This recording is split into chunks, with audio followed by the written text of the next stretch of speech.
a bleeding woman, 7 terrified children, and a stranger with a rifle pointed at her chest. On the coldest night Montana had seen in 20 years, rancher Elias McCord walked into his barn expecting thieves. What he found instead would haunt him forever, or save him completely. She was dying. The children were starving. And somewhere in the darkness, a killer was already riding toward them. Stay with me until the very end, and drop a comment telling me what city you're watching from. I want to see just how far this story travels. The wind came first. It swept down from the Beartooth Mountains like something angry, something with teeth tearing across the open rangeland of southeastern Montana with a fury that made even the hardiest cattle turn their backs and huddle together for warmth. The year was 1887, and winter had arrived 3 weeks early with the kind of vengeance that old-timers would talk about for decades afterward, if they survived it. Elias McCord stood at the frost-covered window of his cabin, watching the snow pile against the fence posts until they disappeared entirely. The glass was so cold it burned his fingertips when he touched it, and his breath formed small clouds that crystallized almost instantly against the pane. Behind him, the fire crackled and popped in the stone hearth, the only sound in a house that had grown far too quiet over the past 2 years. He was 43 years old, though he looked older. The sun and wind of Montana had carved deep lines into his face, and grief had added a few more. His hair, once the color of wheat at harvest time, was now streaked heavily with gray, and his blue eyes, the eyes his late wife Margaret had once called summer sky eyes, had faded to something closer to winter ice. The clock on the mantel read 10:30 when he heard it. At first, Elias thought it was the wind playing tricks on him. Sound traveled strangely during storms like this, bouncing off snowdrifts and frozen trees, creating echoes where none should exist.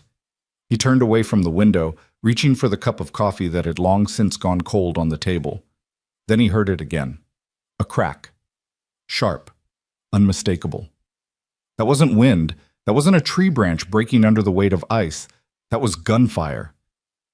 Elias moved without thinking, grabbing his Winchester rifle from above the fireplace and shrugging into the heavy buffalo hide coat that hung by the door.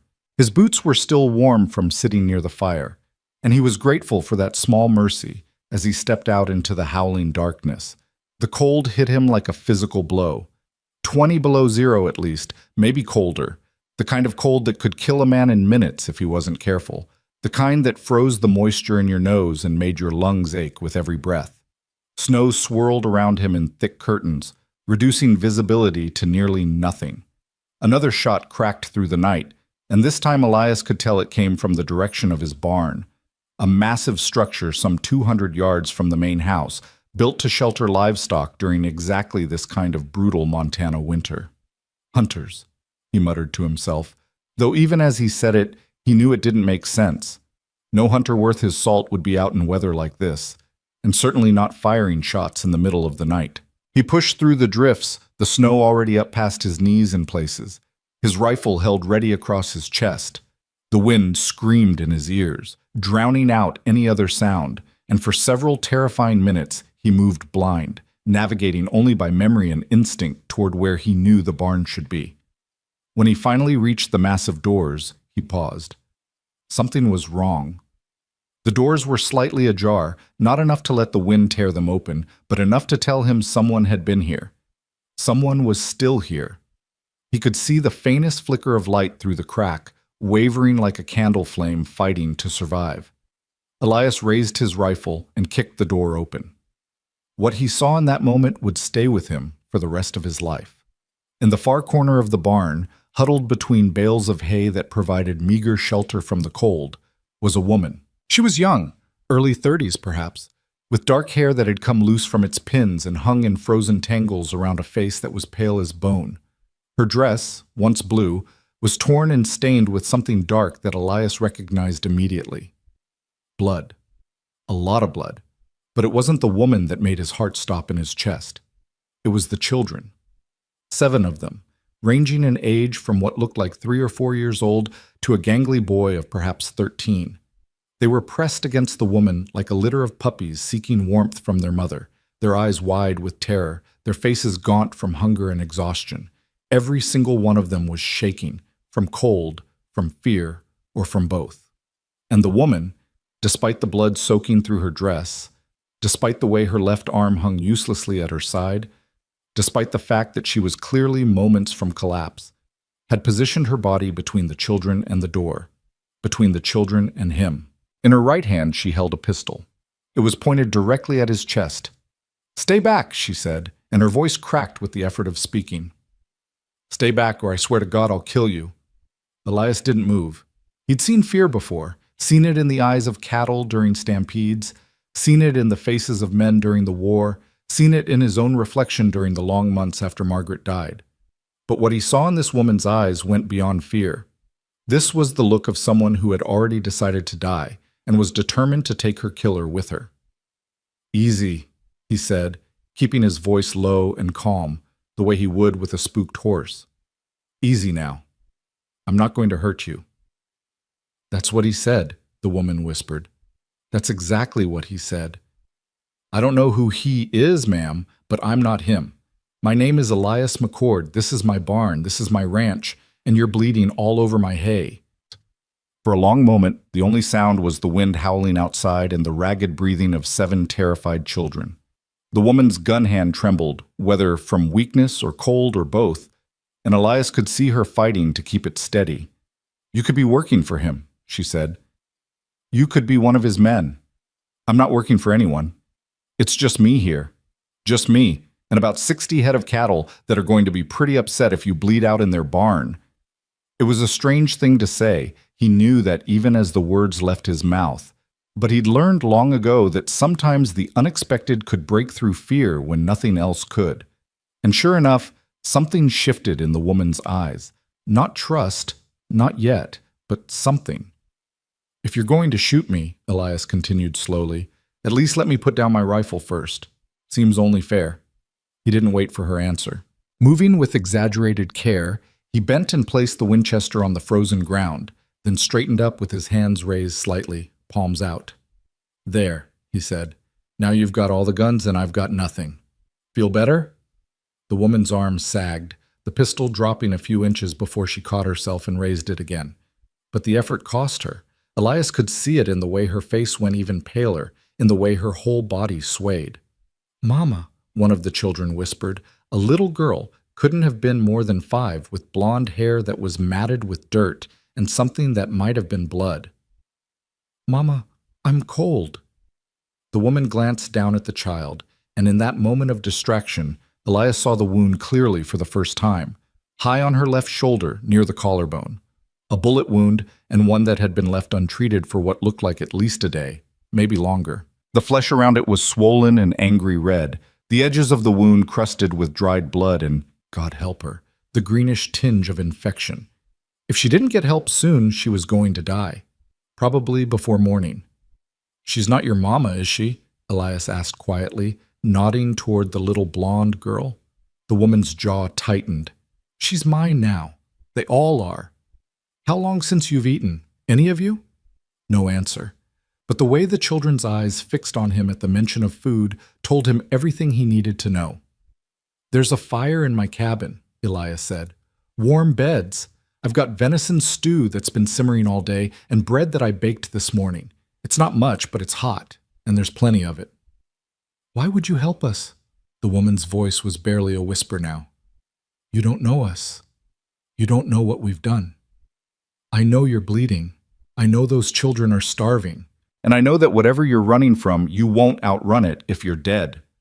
The pistol wavered again, and this time it dropped to her side. She didn't seem to have the strength to raise it anymore. "He's coming," she said. "He'll find us. He always finds us." "Who?" "My brother-in-law, Caleb Rowe." The name meant nothing to Elias, but the terror in her voice said everything. "Is he the one who shot you?" A single nod. "Then here's what's going to happen," Elias said, and now his voice carried a different kind of authority, the authority of a man who had survived war and loss and the brutal indifference of the Montana wilderness. "You're going to let me help you to my cabin. We're going to get those children fed and warm, and then we're going to deal with that wound before it kills you. And if this Caleb Rowe shows up on my land, he's going to learn that there are some things in Montana more dangerous than a man with a grudge." You don't understand, the woman said. He's got a bounty on me, $50. Every man between here and Billings is looking for me. Then it's a good thing I'm not every man. He stepped forward slowly, carefully, making sure she could see his every move. When he reached her, he could feel the heat radiating from her feverish skin, even through the cold. She was burning up from the inside while freezing from the outside, and he had no idea how she was still conscious, let alone standing. "What's your name?" he asked. "Lydia," she whispered. "Lydia Rowe." "Well, Lydia Rowe, I'm going to pick you up now. Try not to shoot me." She might have laughed, or it might have been a sob. Either way, when he lifted her into his arms, she didn't resist. She weighed almost nothing, which terrified him. She felt fragile as bird bones, as if she might shatter if he held her too tightly. "Children," he said, turning to face the 7 small faces watching him with a mixture of fear and desperate hope. "Can you walk?" The oldest boy, the gangly one, probably 13, stepped forward. He had dark eyes that had seen too much, and when he spoke, his voice was steady in a way that no child's voice should be. "We can walk," he said. "We've walked for 100 miles. We can walk a little more." "What's your name, son?" "Thomas. Thomas Wheeler." "Thomas, I need you to take the little one's hands and follow me. Can you do that?" "Yes, sir." "Good man." The journey back to the cabin was brutal. The wind had picked up even more, and the snow was falling so thick and fast that Elias couldn't see more than 5 feet in any direction. Lydia had lost consciousness almost immediately after he picked her up, which was probably a mercy. Moving her must have been agony. He could feel fresh blood seeping through his coat from where her wound pressed against his chest. Behind him, he could hear the children struggling through the drifts, their breathing harsh and labored. Thomas kept them moving, urging them forward, telling the younger ones that there was food waiting, warm food. They just had to keep walking, just a little more. "Come on, you can do it." When Elias finally shouldered open the door of his cabin, he was half frozen himself, and his arms were shaking with the effort of carrying Lydia's dead weight through the storm. He laid her down on the rug before the fire as gently as he could manage, then turned to usher the children inside. They came in like ghosts, silent, wide-eyed, trembling. Most of them had never seen a house this size, Elias realized. Most of them had probably never been warm in their lives. "Shut the door, Thomas," he said. "Bar it behind you."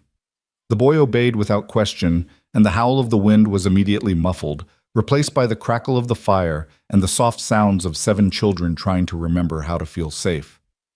Elias turned his attention back to Lydia. Her face was gray now, her breathing shallow and rapid. When he carefully pulled back the bloodied fabric of her dress to examine the wound, what he saw made his stomach turn. The infection had spread further than he'd thought. Red lines were beginning to radiate outward from the wound, the first signs of blood poisoning. If he didn't act fast, nothing he did would matter.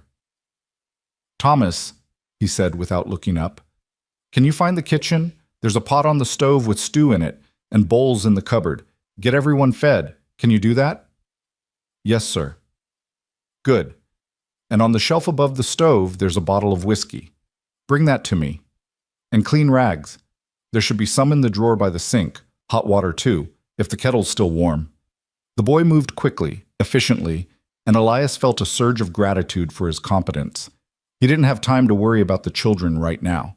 He had to focus on keeping Lydia alive. The next hour was the longest of Elias's life. He worked by firelight and instinct, drawing on skills he hadn't used since the war. The bullet was still in there. He could feel it when he probed the wound, a hard lump of metal that had lodged itself against her collarbone. It needed to come out. The infection needed to be drained, and he needed to do it all without proper tools, without anesthetic, without anything but whiskey and hot water and prayers he wasn't sure he still believed in. Lydia woke up screaming when he started. He'd hoped she wouldn't, hoped the fever would keep her unconscious, but the pain tore through even that, and her eyes flew open with a wild, desperate terror that nearly broke his heart. "Hold her," he said to Thomas, who had returned with the supplies and was now standing frozen by the fire, watching with horror. "Hold her arms. Don't let her move." "I can't." "You can. You have to. If she moves while I'm doing this, she'll die. Do you understand?" Thomas understood. He knelt beside Lydia's head and pressed her shoulders to the ground. his young face set in grim determination. "I'm sorry," Elias whispered to her.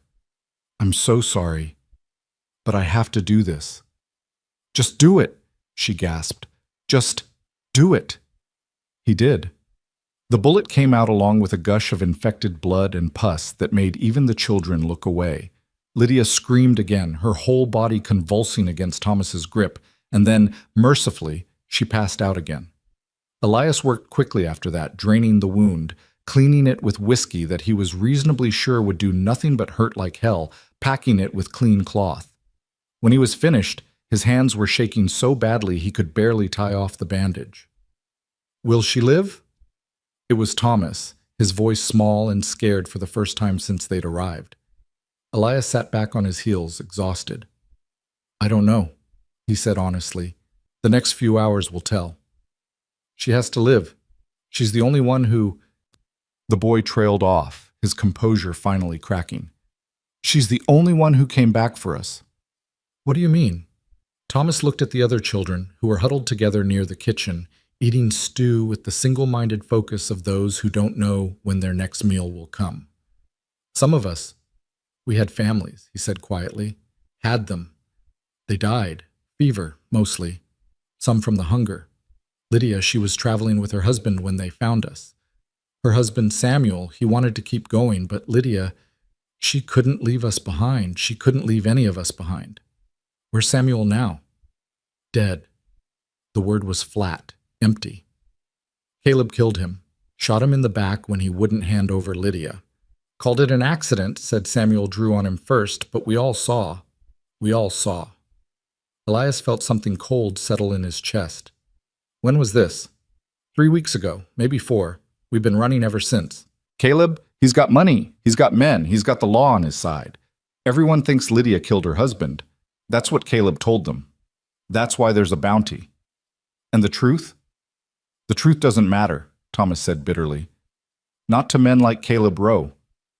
Elias looked down at the unconscious woman on his floor, this stranger who had taken in orphans she didn't have to save, who had kept running even with a bullet in her shoulder, who had been ready to die in a frozen barn rather than let anyone hurt the children she'd claimed as her own. The truth doesn't matter. Something stirred in Elias's chest, something that had been dormant for 2 years, since the day they lowered Margaret into the cold Montana ground, and he'd decided that the world could go on without him. "It matters to me," he said. The fever broke just before dawn.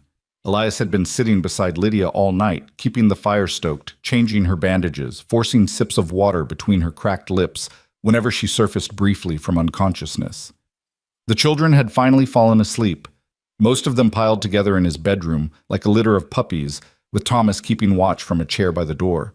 When Lydia's eyes opened, they were clearer than they had been before. The wild terror was gone, replaced by exhaustion and something that might have been confusion. "Where?" she started, then winced as the movement pulled at her wound. "Don't move," Elias said. "You're safe. You're in my cabin. The children are asleep in the other room." She tried to sit up anyway, and he pressed a gentle hand to her good shoulder to keep her down. "Thomas?" "He's fine. They're all fine. Sleeping for the first time in what looks like weeks." Lydia closed her eyes, and for a moment Elias thought she'd passed out again. But then a tear slid from beneath her closed lids, tracking down her hollow cheek, and he realized she was crying.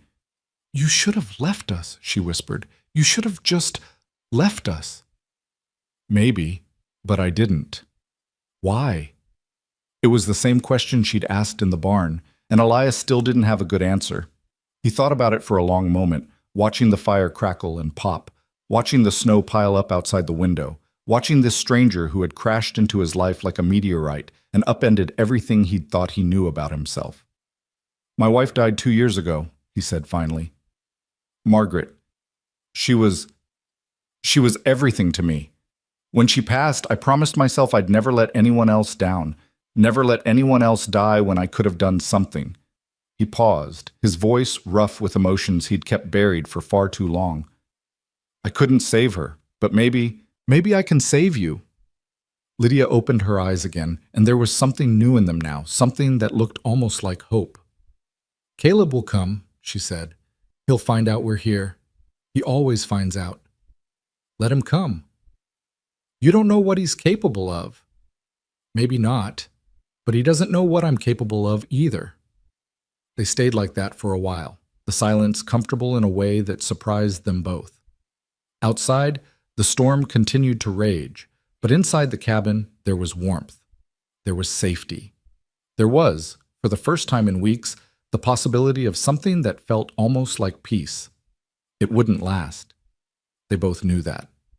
But for now, for this one moment, it was enough. The morning brought the first glimpse of the sun in 3 days, along with a knocking at the door that made Lydia go pale as death. Elias grabbed his rifle before answering, but when he cracked the door open, he found not a band of bounty hunters, but a single woman, elderly, sharp-eyed, and dressed in black from head to toe. "Miss Walker," he said, not quite managing to keep the surprise from his voice. Prudence Walker was the unofficial moral authority of the nearest town, a settlement called Reed's Crossing about 8 miles to the north.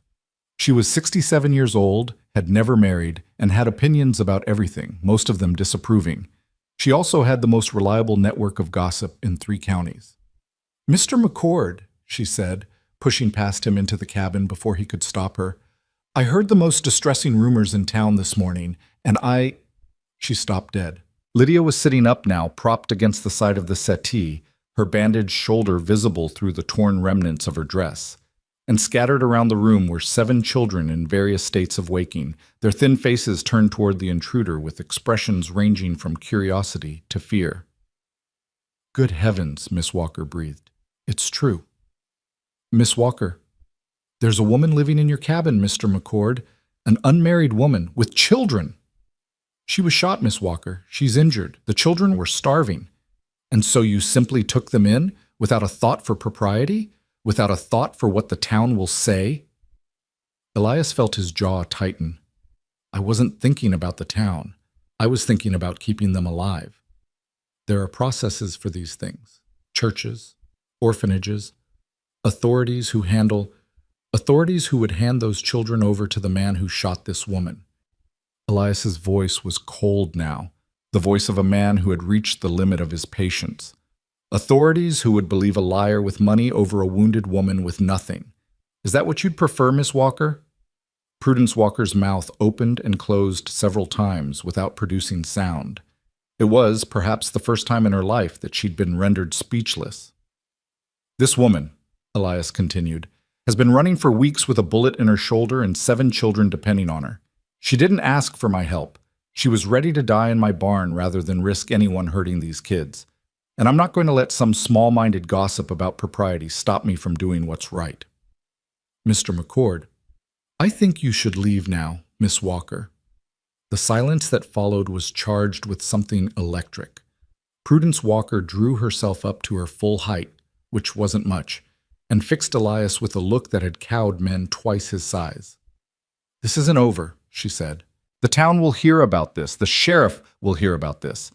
And when the truth comes out about that woman and whatever it is she's running from, I'm running from the man who murdered my husband." The voice was weak but steady, and everyone turned to look at Lydia. She had pushed herself fully upright now, her face pale from the effort, her dark eyes blazing with a fire that seemed impossible given her condition. "My name is Lydia Rowe. My husband was Samuel Rowe, and his brother Caleb killed him, shot him in the back while he was protecting me and these children from being separated and sold off like cattle. Caleb claims I'm the killer because that's what men like him do. They lie. They use their money and their power to twist the truth until no one can remember what really happened. And the only reason I'm still alive is because this man," she nodded toward Elias, "saw something worth saving in a barn full of strangers." Miss Walker's face had gone through several transformations during this speech, from outrage to shock to something that might have been uncertainty. "I've heard a different story," she said, though her voice had lost some of its edge. "I'm sure you have. Caleb's been spreading his version for weeks, but I have 7 children who saw the truth, 7 witnesses who watched a man gun down his own brother because he wanted what his brother had. Are you going to believe a murderer, Miss Walker? Or are you going to believe the people who were there?" The question hung in the air like smoke. Prudence Walker looked at the children, at Thomas, who met her gaze without flinching, at the little blonde girl who had crept close to Lydia and was now clutching her hand, at the others, thin and scared but alive. Alive because of this woman, alive because of this man. Something shifted in her expression. "The sheriff will need to hear this," she said finally. "The whole story, properly." "Then send for him," Elias said. "But until then, these people are under my protection, and anyone who tries to take them, anyone, is going to have to go through me first." Miss Walker held his gaze for a long moment. Then, slowly, she nodded. "I'll be back," she said, "with the sheriff." She turned and left without another word, letting in a blast of cold air before the door swung shut behind her. Elias released a breath he hadn't realized he'd been holding.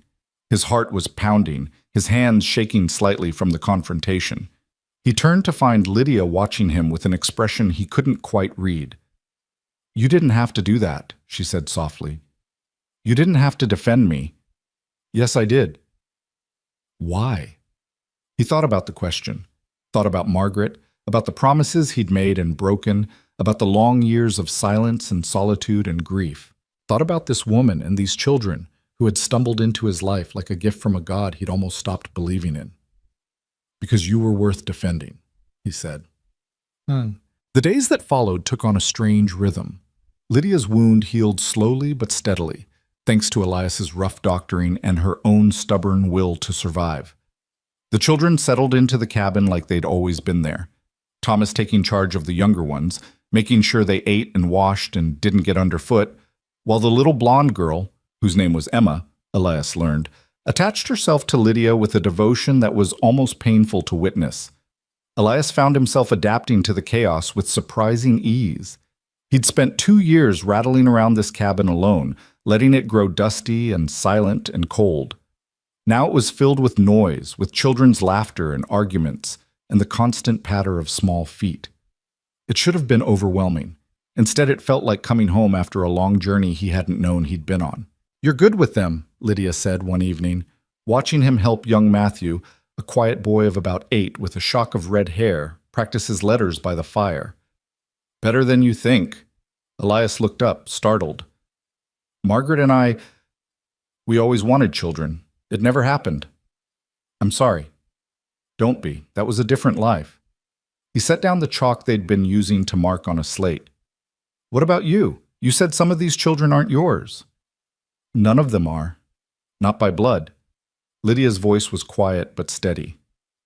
"Samuel and I found Thomas first, in a ditch outside of Bozeman, more dead than alive.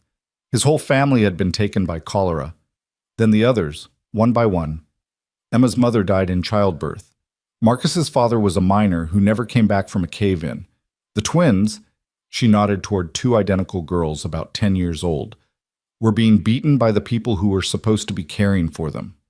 And little Peter, we found Peter wandering alone on the prairie. He couldn't even tell us his own name." "So you just took them all?" "What else could I do? Leave them to die? Let them be sold off to whoever would pay for the labor." Lydia's jaw tightened. "Samuel's family has money, old money, the kind that thinks it can do anything it wants. Caleb, he had plans for these children, plans that made me sick to even think about. So when Samuel said we were taking them west to start fresh, I didn't argue. I didn't care about the money, or the land, or any of it. I just wanted them safe. And now Samuel's dead. And now Samuel's dead. And Caleb wants them back. Not because he cares about them. He doesn't care about anyone but himself. But because they're his property now, in his mind. His brother's property, and Caleb Rowe has never let go of anything that belonged to him." Elias was quiet for a long moment. Outside, the wind had picked up again. Not as fierce as the night they'd arrived, but steady, insistent, a reminder that winter was far from over. "He'll come," he said finally. "You know that." "I know." "And when he does?" Lydia met his eyes, and in her gaze he saw something he hadn't expected. Not fear, not desperation, but a kind of steel determination that reminded him of women he'd known during the war. Women who had held farms together while their husbands fought and died. Women who had buried their children and kept going. women who had faced the worst the world could offer and refused to break. "When he comes," she said, "I'll be ready." The sheriff arrived 3 days later. Alden Brooks was a thick-necked man in his 50s with a silver star pinned to his chest and eyes that had seen too much violence to be surprised by anything. He rode up to Elias's cabin at mid-morning with 2 deputies and Miss Prudence Walker, who looked considerably less hostile than she had during her previous visit. Elias met them at the door, his rifle visible but not raised. "Sheriff?" "McCord." Brooks swung down from his horse, his boots crunching in the packed snow. "Heard you've got some interesting guests." "That's one way to put it." "Mind if I come in? It's colder than a witch's heart out here." Elias stepped aside and the sheriff entered alone, leaving his deputies and Miss Walker outside. His eyes swept the room quickly, noting the children, noting Lydia, noting the way Thomas immediately moved to position himself between the lawman and the younger kids. "So," Brooks said, "you'd be Lydia Rowe."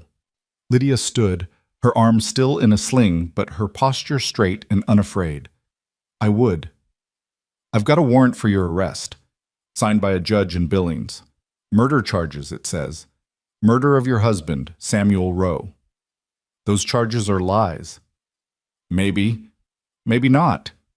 Brooks pulled a folded paper from his coat.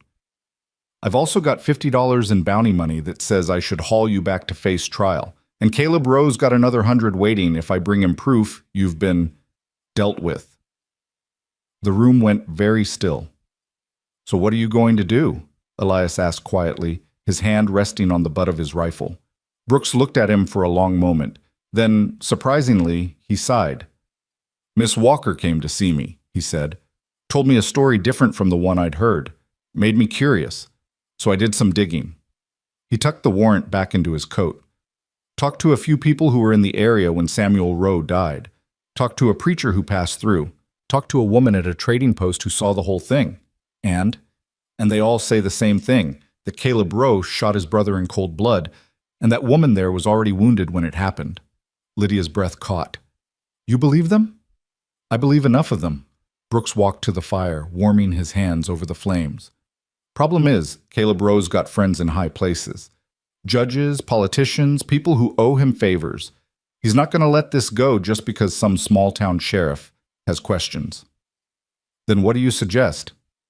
"I suggest you get ready for a fight." Brooks turned to face them both, his expression grim. "Because Caleb Rowe's already in Reed's Crossing. Arrived yesterday with 6 men, and he's not bothering to hide what he's here for. He wants the woman. He wants those children. And he's made it clear he'll kill anyone who gets in his way." The words hung in the air like a death sentence. Elias looked at Lydia, at this woman he'd known for barely a week, this stranger who had become something more than a stranger almost without his noticing.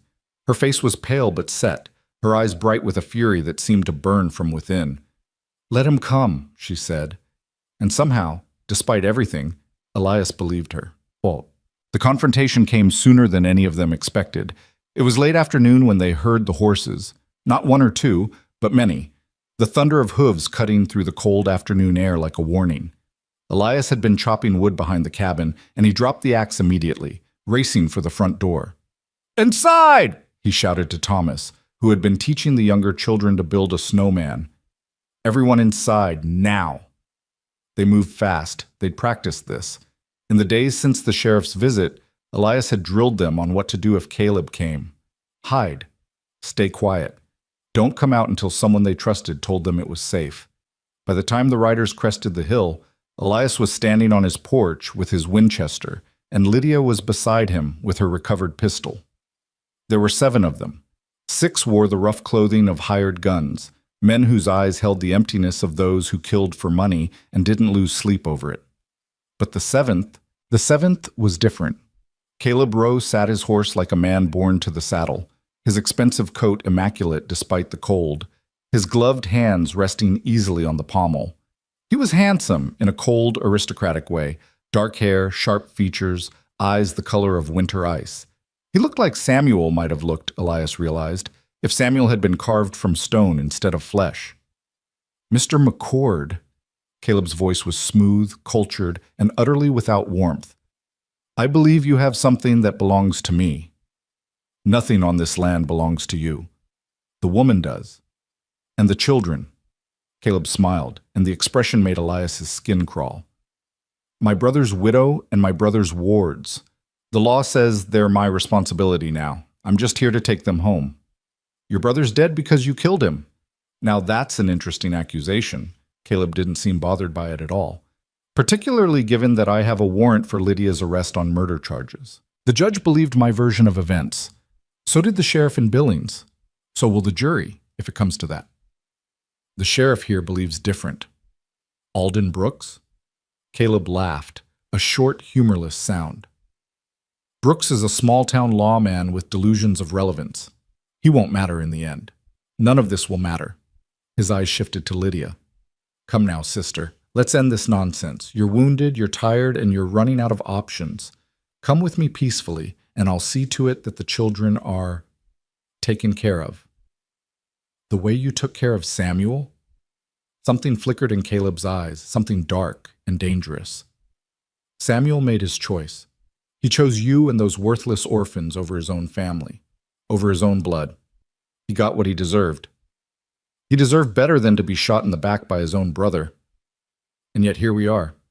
Caleb's smile returned, colder than before. I'm done talking, Lydia. You have 1 minute to come down from that porch, or my men will burn this cabin to the ground with everyone inside. Your choice. Elias raised his rifle. You want her? You go through me first. That can be arranged. One of the hired guns started to raise his weapon, and a shot rang out. Not from Elias, not from Caleb's men, from somewhere behind them. Everyone froze. Slowly, Caleb turned in his saddle to find Sheriff Alden Brooks mounted on his own horse, a smoking pistol in his hand. Behind him were not 2 deputies, but a dozen men. Townspeople, Elias realized. Men from Reed's Crossing. Men who'd heard the story and chosen a side. And standing among them, wrapped in a heavy coat and carrying a Bible like a shield, was an elderly man with white hair and eyes that blazed with righteous fury. Caleb Rowe, the old man said, his voice carrying with the power of someone used to being heard. I saw you murder your brother. I watched you shoot him in the back while he tried to protect that woman and those children. I've held my tongue because I was afraid, because you have money and power and friends in high places. But I will not stand silent anymore. Pastor Hart, Caleb said, his voice dangerously calm. I don't know what lies you've been told. No lies. Only truth. And there are others here who saw the same thing, others who were too afraid to speak until now. The pastor gestured to the men behind him. But we're not afraid anymore, Caleb. We're done letting you use your money to buy your way out of justice. We're done watching you hurt people and call it law. For the first time, something like uncertainty flickered across Caleb's face. His eyes swept over the assembled townspeople, counting them, weighing the odds, calculating his options. This isn't over, he said finally. Yes, it is. Sheriff Brooks nudged his horse forward. Caleb Rowe, you're under arrest for the murder of Samuel Rowe. Surrender your weapons and come peacefully, or we'll take you by force. The moment stretched like wire about to snap. Then one of Caleb's hired guns went for his weapon, and the world exploded into chaos. Shots rang out, horses screamed, men shouted and fell, and blood stained the white snow red. Elias fired and kept firing, his rifle kicking against his shoulder, while Lydia emptied her pistol into the melee with deadly accuracy. When the smoke cleared, 4 of Caleb's men were dead, and 2 more were wounded. Caleb himself was on the ground, disarmed, with Sheriff Brooks's boot on his chest and a gun pointed at his head. I said surrender, Brooks growled. Caleb laughed, a broken, bitter sound. You have no idea what you've done. I have friends. Your friends aren't here, and when word spreads about what really happened to your brother, I don't think they'll be your friends much longer. Brooks hauled him to his feet. Caleb Rowe, you're under arrest, and this time, justice isn't for sale. The aftermath was quiet. Elias stood on the porch as they led Caleb away, watching until the last horse disappeared over the hill. Beside him, Lydia was trembling, not from cold, but from the release of months of terror. It's over, she whispered, as if she couldn't quite believe it. It's really over. Not yet, Elias said gently. There'll still be a trial, testimony, all of that. But we'll face it together? The question was small, vulnerable, so different from the steel-spined woman who had pointed a gun at him in his own barn a week ago. And yet somehow, hearing her ask it, Elias felt something shift inside his chest. Something that had been frozen for 2 years slowly beginning to thaw. "Together," he said. Behind them, the door creaked open, and 7 small faces peered out, frightened and hopeful and waiting to see if the world was finally safe. Lydia turned to them, and despite everything, despite the wound that was still healing, despite the tears tracking down her face, despite all the horrors she'd survived, she smiled. "It's okay," she said. "We're okay. We're home." And as Elias watched her gather those children into her arms, he realized that for the first time in 2 years, he believed that was true. The silence that followed Caleb's arrest was strange and terrible. For 3 days, no one came to the ranch. No riders appeared on the horizon. No shots echoed across the frozen landscape. The wind still howled down from the mountains, and the snow still fell in thick curtains that buried the fence posts and made the world feel small and closed in. But there was a different quality to the quiet now. Not the tense, waiting silence of prey hiding from a predator, but something gentler. Something that felt almost like peace. Elias didn't trust it. He'd learned long ago that peace was a temporary thing, a brief respite between storms, and he couldn't shake the feeling that the worst was still coming. Caleb Rowe was in the Reeds Crossing jail, but Caleb Rowe had money and influence and friends in places that a small-town sheriff couldn't reach. The battle had been won, but the war was far from over. Still, there was work to be done. The morning after the confrontation, Elias woke before dawn as he always did, his body conditioned by decades of ranching to rise with the first gray light of approaching day. But this morning was different. This morning, when he padded out of his small bedroom toward the main room of the cabin, he found that he was not alone. Lydia was sitting by the fire, her wounded arm still in its sling, her face pale and drawn in the flickering light. She hadn't heard him approach. Her eyes were fixed on the flames, and there was something in her expression that made Elias's chest tighten with an emotion he couldn't quite name. "You should be resting," he said quietly, not wanting to startle her. She looked up, and he saw that she'd been crying. The tracks of tears still glistened on her cheeks, though her eyes were dry now, and when she spoke, her voice was steady. "I couldn't sleep. Every time I close my eyes, I see him. Samuel, I mean. The way he looked when he fell. The way the blood spread across the snow." She paused, her jaw tightening. "I keep thinking about all the things I should have done differently, all the ways I could have saved him." Elias crossed to the fire and lowered himself into the chair beside her. His bones ached from the cold. They always did these days, and he took a moment to let the warmth seep into him before he spoke. "You can't save everyone, Lydia. God knows I've learned that lesson hard enough." "But he was my husband. He trusted me to To what? Stop a bullet with your bare hands? See into the future and know that Caleb would choose that moment to turn murderer?" Elias shook his head. "Samuel died protecting you and those children. That was his choice. Don't dishonor it by pretending you could have made it for him." Lydia was quiet for a long moment.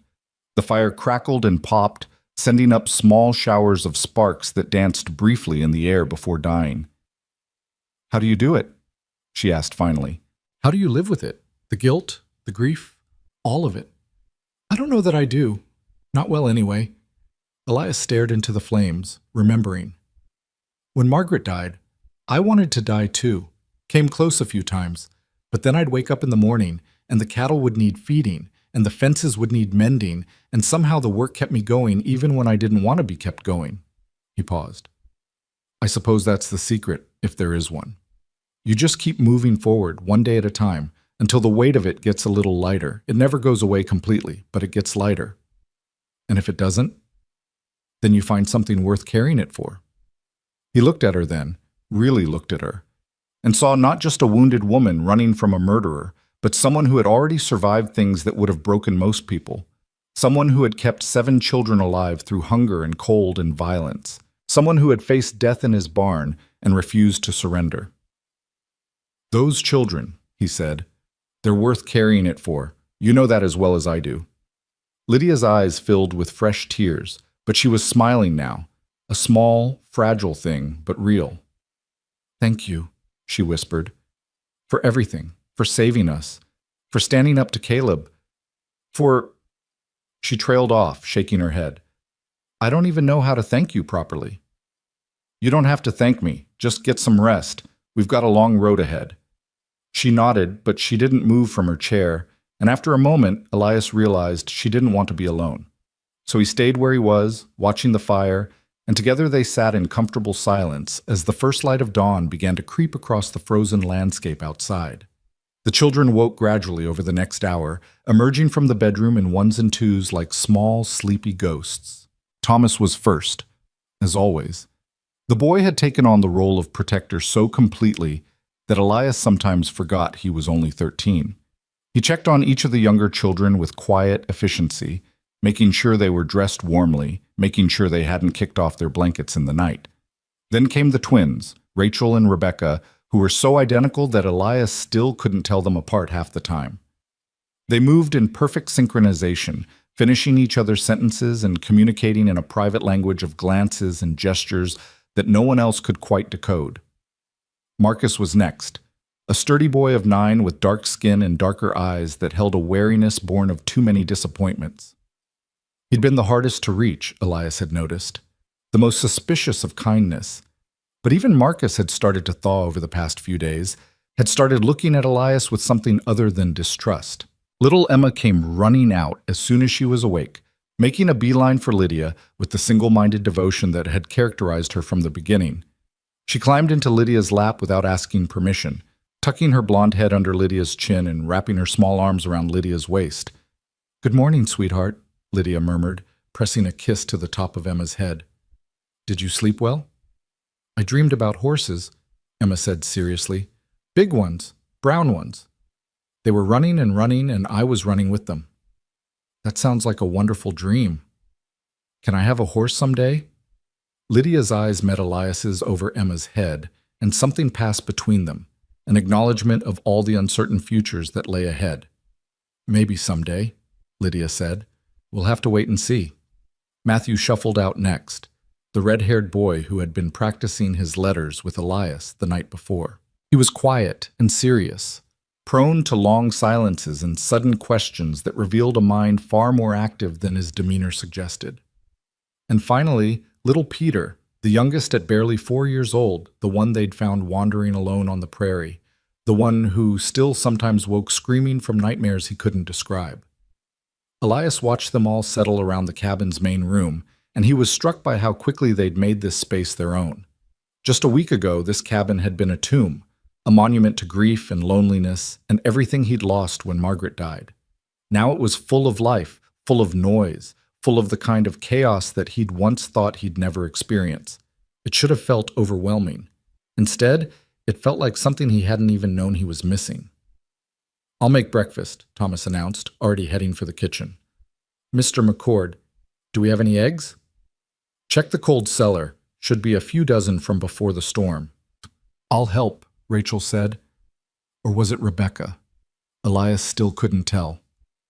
"Me too," her twin added, and the three of them disappeared into the kitchen, leaving the others clustered around the fire. Elias pushed himself to his feet, his joints protesting the movement. "I need to check on the cattle, make sure they weathered the storm all right." "I can come with you," Marcus said quickly, and there was something almost eager in his voice, a hunger for purpose, for usefulness, for the chance to prove himself. "All right, bundle up warm. It's cold enough to freeze your breath before it leaves your mouth."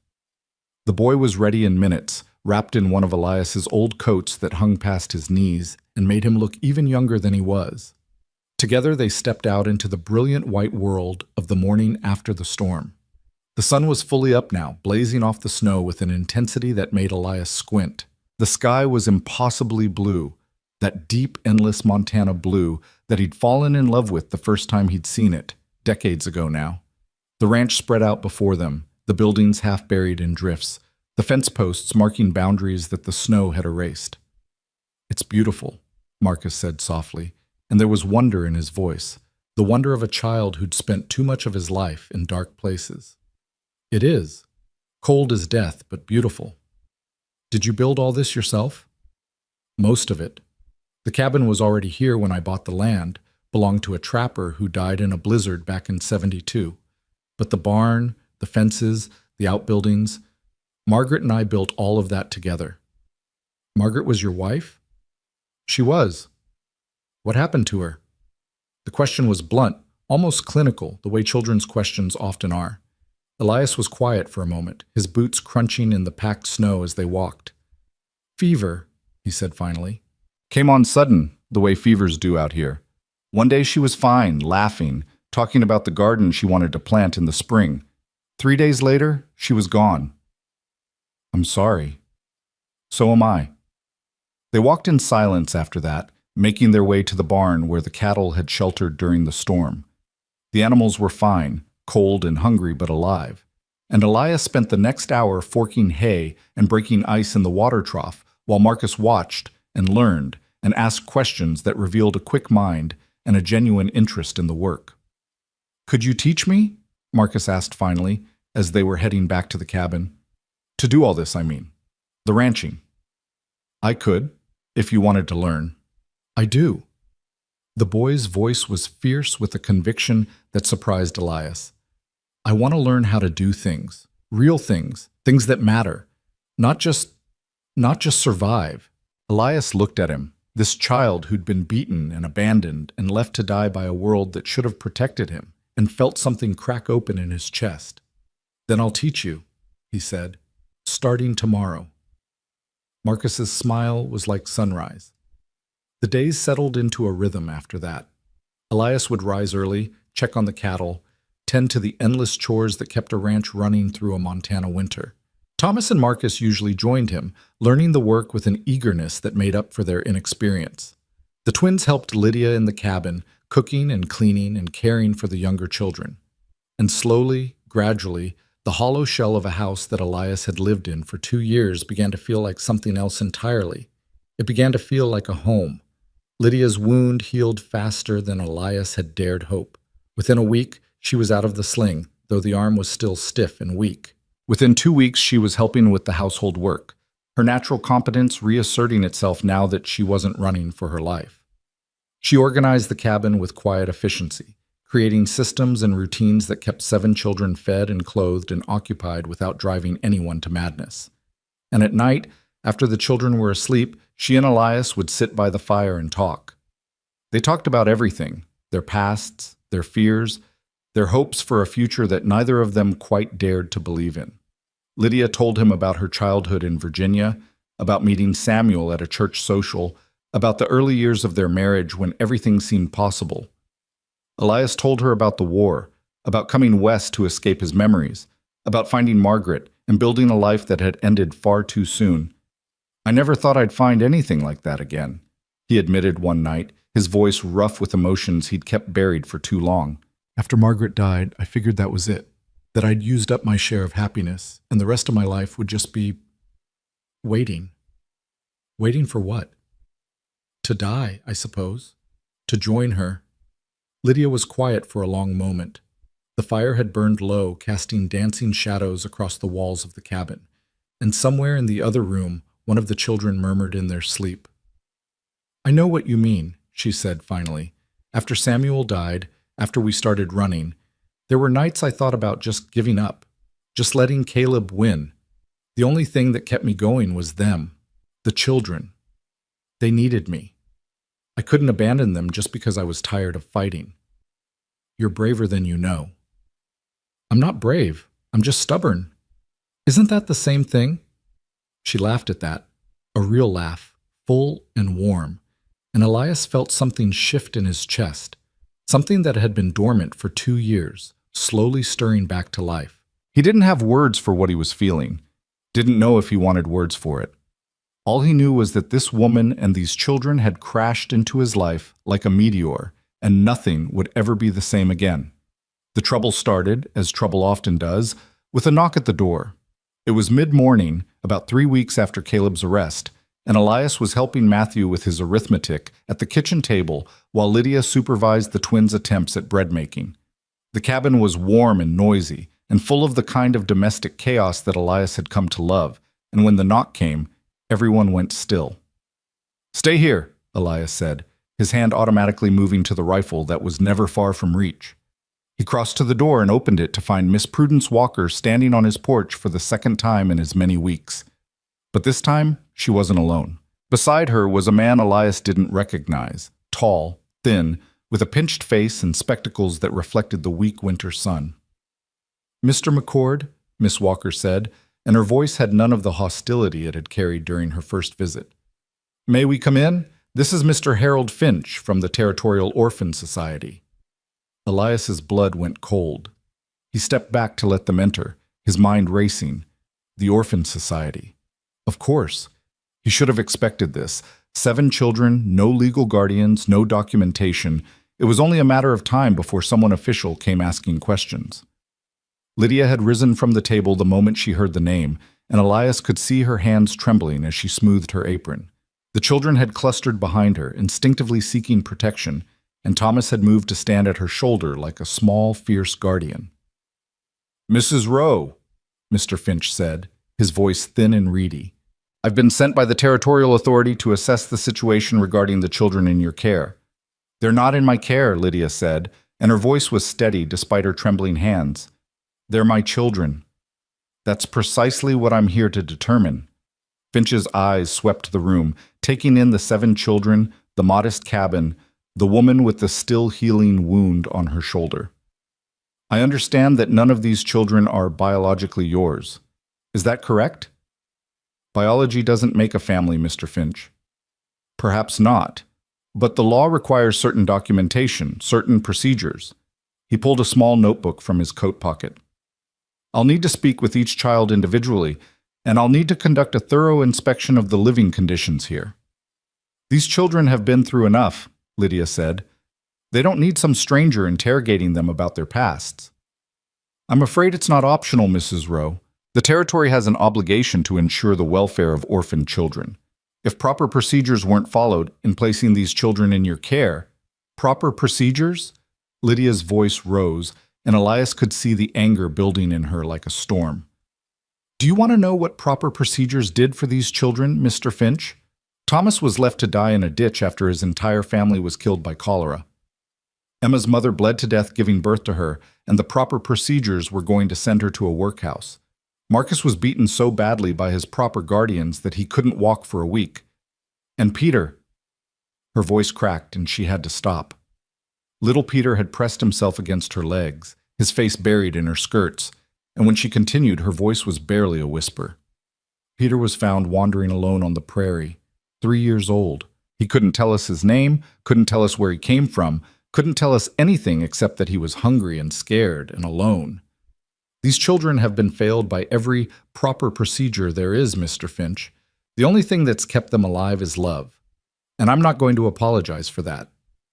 The room was silent. Even Miss Walker, who Elias had never seen lost for words, seemed struck dumb by Lydia's outburst. Mr. Finch adjusted his spectacles. Be that as it may, nothing." Elias stepped forward, his voice carrying the authority of a man who had reached the limit of his patience. "These children are staying here. They're not going to any orphan society, they're not going to any workhouse, and they're not going to any proper placement that separates them from the only person who's ever truly cared for them. Mr. McCord, I appreciate your sentiment, but the law almost let Caleb Rowe get away with murder. The law put a bounty on this woman's head for a crime she didn't commit. So you'll forgive me if I don't have much faith in what the law says about what's best for these children." Finch's face had gone red. "This is highly irregular. I'll have to report whatever you want. But until you come back with more than a notebook and a condescending attitude, these children aren't going anywhere." For a long moment, the two men stared at each other. Then, to Elias's surprise, Miss Walker stepped forward. "Mr. Finch," she said, "perhaps I might have a word with you outside?" Finch looked like he wanted to argue, but something in Miss Walker's expression stopped him. He nodded stiffly and followed her out the door, leaving Elias and Lydia and 7 very frightened children in the sudden silence. "What's going to happen?" Thomas asked, his voice barely above a whisper. "Are they going to take us away?" "No," Elias said firmly. "No one is taking anyone anywhere. But that man said, I don't care what that man said. You're staying here, all of you. You can't promise that, Marcus said, and his voice was bitter with the wisdom of a child who'd been promised things before and seen those promises broken. You can't promise anything. Elias looked at the boy, at all of them, and felt the weight of what he was about to say settle onto his shoulders like a physical burden. You're right, he said. I can't promise anything. The world doesn't work that way, and pretending it does would be a lie. But I can tell you this. I will fight for you, every single one of you. I'll fight until there's no fight left in me, and then I'll fight some more. Because you deserve someone who won't give up on you. And from now on, that someone is me. The children stared at him. Lydia stared at him. And in the silence that followed, Elias realized that he meant every word. When Miss Walker returned a few minutes later, she was alone. Mr. Finch has agreed to postpone his assessment, she said, and there was something different in her voice, something almost like respect. I've convinced him that the children are in no immediate danger and that a more thorough investigation can wait until the legal situation with Caleb Rowe is resolved. How did you manage that? Lydia asked. Miss Walker's lips twitched in what might have been a smile. I reminded him that the territory has more pressing concerns than separating children from the people who love them, and I may have mentioned that I have considerable influence with the territorial governor's wife. She paused. It won't hold forever. Eventually, someone will need to address the children's legal status. But for now, you have time. Thank you, Elias said, and meant it. Don't thank me yet. Miss Walker's expression was serious. There's something else. Something I came to tell you before Mr. Finch insisted on tagging along. What is it? Caleb Rowe's lawyers have arrived from Billings. They're pushing for a change of venue, claiming he can't get a fair trial in Reed's Crossing because the sheriff has already made up his mind about his guilt. She hesitated. There's also talk of a countersuit against Lydia. A countersuit? Lydia's face went pale. For what? Kidnapping. The children, I mean. Caleb's claiming that you took them illegally, that they were under his brother's care, and therefore became his responsibility when Samuel died. He's saying you have no legal right to them. That's insane, Elias said. He doesn't want those children. He never wanted them. What he wants and what the law says are two different things, Mr. McCord, and Caleb Rowe has very expensive lawyers who are very good at making the law say whatever he wants it to say. The weight of it settled over the room like a shroud. After everything they'd survived, the running, the hunger, the storm, the confrontation, after all of it, the battle wasn't over. It was just moving to a different battlefield. What do we do? Lydia asked, and for the first time since Elias had known her, she sounded lost. We fight, he said, the same way we've been fighting all along. We find witnesses who saw what really happened. We get the children's stories documented. We build a case that even Caleb's expensive lawyers can't tear apart. And if that's not enough, then we find another way, and another, and another. He moved to stand beside her, close enough that their shoulders almost touched. I told those children I wouldn't give up on them. I'm not going to give up on you either. Lydia looked up at him, and in her eyes he saw something he hadn't seen before. Not just gratitude or relief, but something deeper. Something that made his heart beat faster in his chest. Why? She whispered. Why do you keep helping us? You didn't ask for any of this. You didn't ask for a wounded woman and 7 orphans to crash into your life and turn everything upside down. No, Elias agreed. I didn't ask for it, but maybe that's exactly why I needed it. Before she could respond, the door burst open and Thomas came running in, his face flushed with cold and excitement. Mr. McCord, there are riders coming, a lot of them. Elias's hand went to his rifle, his body tensing for another confrontation. How many? I counted 8, but they're not armed. At least I don't think they are. And there's a wagon with them. Lydia and Elias exchanged glances. Stay inside, Elias said. All of you. He stepped out onto the porch just as the riders crested the hill. Thomas had been right. There were 8 of them, plus a wagon being pulled by 2 sturdy draft horses. As they drew closer, Elias recognized some of the faces. They were townspeople from Reed's Crossing, the same people who had stood with Sheriff Brooks against Caleb Rowe 3 weeks ago. Pastor Gideon Hart rode at the front of the group. He was bundled in a heavy coat against the cold, but his white hair was uncovered, and when he reached the cabin, his ancient face broke into a warm smile. "Mr. McCord," he called out, "we come bearing gifts." "Gifts?" The town took up a collection. The pastor dismounted with the careful movements of a man well into his 70s. When word got around about the children, about what Mrs. Rowe had done for them, what you'd done to help them, people wanted to contribute. The other riders had begun unloading the wagon, and Elias watched in stunned silence as they carried item after item toward his cabin. Blankets, clothes, food, more food than he'd seen in one place in years, toys for the children, books, medicine, all the things that a family of 9 would need to survive a Montana winter. "This is too much," Elias heard himself say. "Nonsense." Pastor Hart climbed the porch steps and gripped Elias's shoulder with a strength that belied his age. "These children have already been through hell. The least we can do is make sure their future is a little brighter." "But I don't understand. After everything, after the gossip, the suspicion, why would people do this?" The pastor's eyes were kind. "Because people are capable of more than you give them credit for, Mr. McCord. When Miss Walker first came to town talking about a strange woman and a passel of children living in sin on your ranch, there were plenty who were ready to condemn without question. But then we heard the whole story. We heard about Caleb Rowe, about what really happened to Samuel, about these children and everything they'd survived.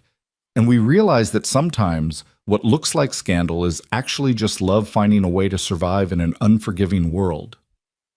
Elias didn't know what to say.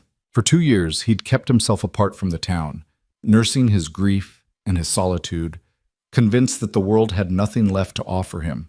And now here were these people he'd barely spoken to, people he'd dismissed as gossips and busybodies, showing up with everything his strange, unexpected family needed. "Thank you," he managed finally. Thank you. Don't thank me. Thank him." Pastor Hart pointed upward. "I'm just the delivery man." By the time the townspeople finished unloading the wagon, the cabin was overflowing with supplies. The children ran from pile to pile, exclaiming over new clothes and toys and books they'd never owned before. Lydia stood in the middle of it all, tears streaming down her face, overwhelmed by the generosity of strangers. Pastor Hart stayed for dinner. They squeezed around Elias's table, all 11 of them, and ate venison stew and fresh bread while the pastor told stories about the early days of Reed's Crossing, about the people who had settled this harsh land and the community they'd built against all odds. "This territory attracts a certain kind of person," he said, buttering a slice of bread. "People who are running from something or toward something. People who've failed everywhere else and figure they might as well try their luck where failure is the norm. But the ones who survive, the ones who make it through the winters and the droughts and the isolation, they learn something important. They learn that no one makes it alone, that we're all carrying wounds, all fighting battles, and the only way to survive is to carry each other." "Is that why you testified against Caleb?" Lydia asked. "Why you broke your silence after all those months?" The pastor's face grew somber. "I should have spoken up sooner. I knew what he was capable of. I'd seen the way he looked at his brother, with jealousy and resentment and something darker underneath. But I was afraid of what he might do, afraid of the power he wielded." He shook his head slowly. "When I saw you in that barn, Mrs. Rowe, saw you ready to die protecting those children, I realized that my fear was a sin, that staying silent while evil flourishes is just another form of complicity." "You came when it mattered," Elias said. "That's what counts, perhaps, but I'll carry the weight of those lost months for the rest of my days." The pastor turned to look at the children, who had finished eating and were now exploring the piles of supplies with barely contained excitement. "They're beautiful, you know. All children are, but these ones especially. They've seen the worst of humanity, and they're still capable of joy. That's a miracle." "It's Lydia," Elias said without thinking. "She's the miracle. She kept them alive when anyone else would have given up." Lydia's face flushed. "I did what anyone would do." "No, you did what most people wouldn't even dream of doing. Don't diminish that." Their eyes met across the table, and the pastor smiled knowingly but said nothing. Later that night, after the children were asleep and the pastor had departed with promises to return, Elias and Lydia sat by the fire as they had so many times before. But tonight felt different. Tonight, the air between them was charged with something unspoken. "Can I ask you something?" Lydia said finally. "Anything. Earlier, when you said you needed this, needed us, what did you mean?" Elias was quiet for a long moment, staring into the flames. He'd been asking himself the same question, and the answer was one he hadn't fully admitted even to himself. "When Margaret died," he began slowly, "I shut myself off from everything, from the town, from people, from life. I told myself it was grief, and maybe at first it was. But somewhere along the way, it became something else. It became fear. Fear of losing again, fear of caring about someone and having them taken away. It was easier to be alone, to not feel anything, than to risk that kind of pain again. And now? Now I look at you and those children, and I realize that I was already dead. Had been for 2 years. I was breathing and eating and going through the motions, but I wasn't alive. Not really." He turned to face her, and the firelight caught the emotion in his eyes. "You brought me back, Lydia. You and those 7 impossible children. You reminded me what it means to care about something, to fight for something, to be alive." Lydia's breath caught. "Elias, I know it's too soon. I know there's so much still uncertain, the trial, the children's legal status, all of it, and I'm not asking for anything.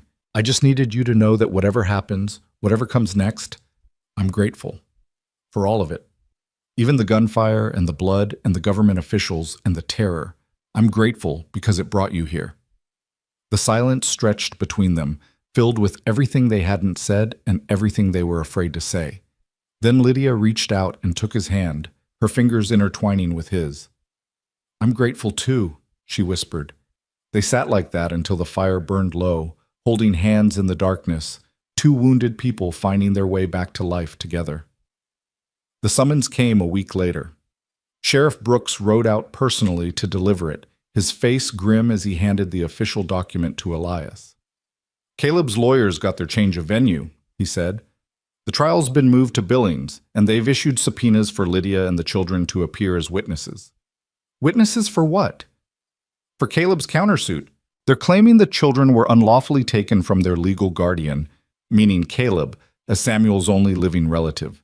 If they win, the children will be removed from Lydia's care and placed under Caleb's control." Lydia had come to stand beside Elias, and he felt her hand grip his arm with desperate strength. "He'll kill them," she whispered. "Or worse. He doesn't want them. He just wants to hurt me. If he gets those children, he won't get them." Elias's voice was iron. "I don't care what we have to do. He won't get them." "The trial's in 3 weeks," Brooks said. "You'll need a lawyer, a good one. Caleb's got 3 of the best in the territory, and they're not going to go easy on you." "Do you know anyone?" "There's a man in Billings, Henry Marsh. He's young, but he's sharp. And he's not afraid of taking on the big money. I've sent word to him already. He should be here within the week." "Thank you, Sheriff." Brooks nodded, but his expression remained troubled. "There's something else, something I didn't want to say in front of the children." "What is it?" "Caleb's offering a settlement. If Lydia drops her testimony against him in the murder case, he'll withdraw his suit for the children. He'll sign over guardianship to her, free and clear." The words hung in the air like poison.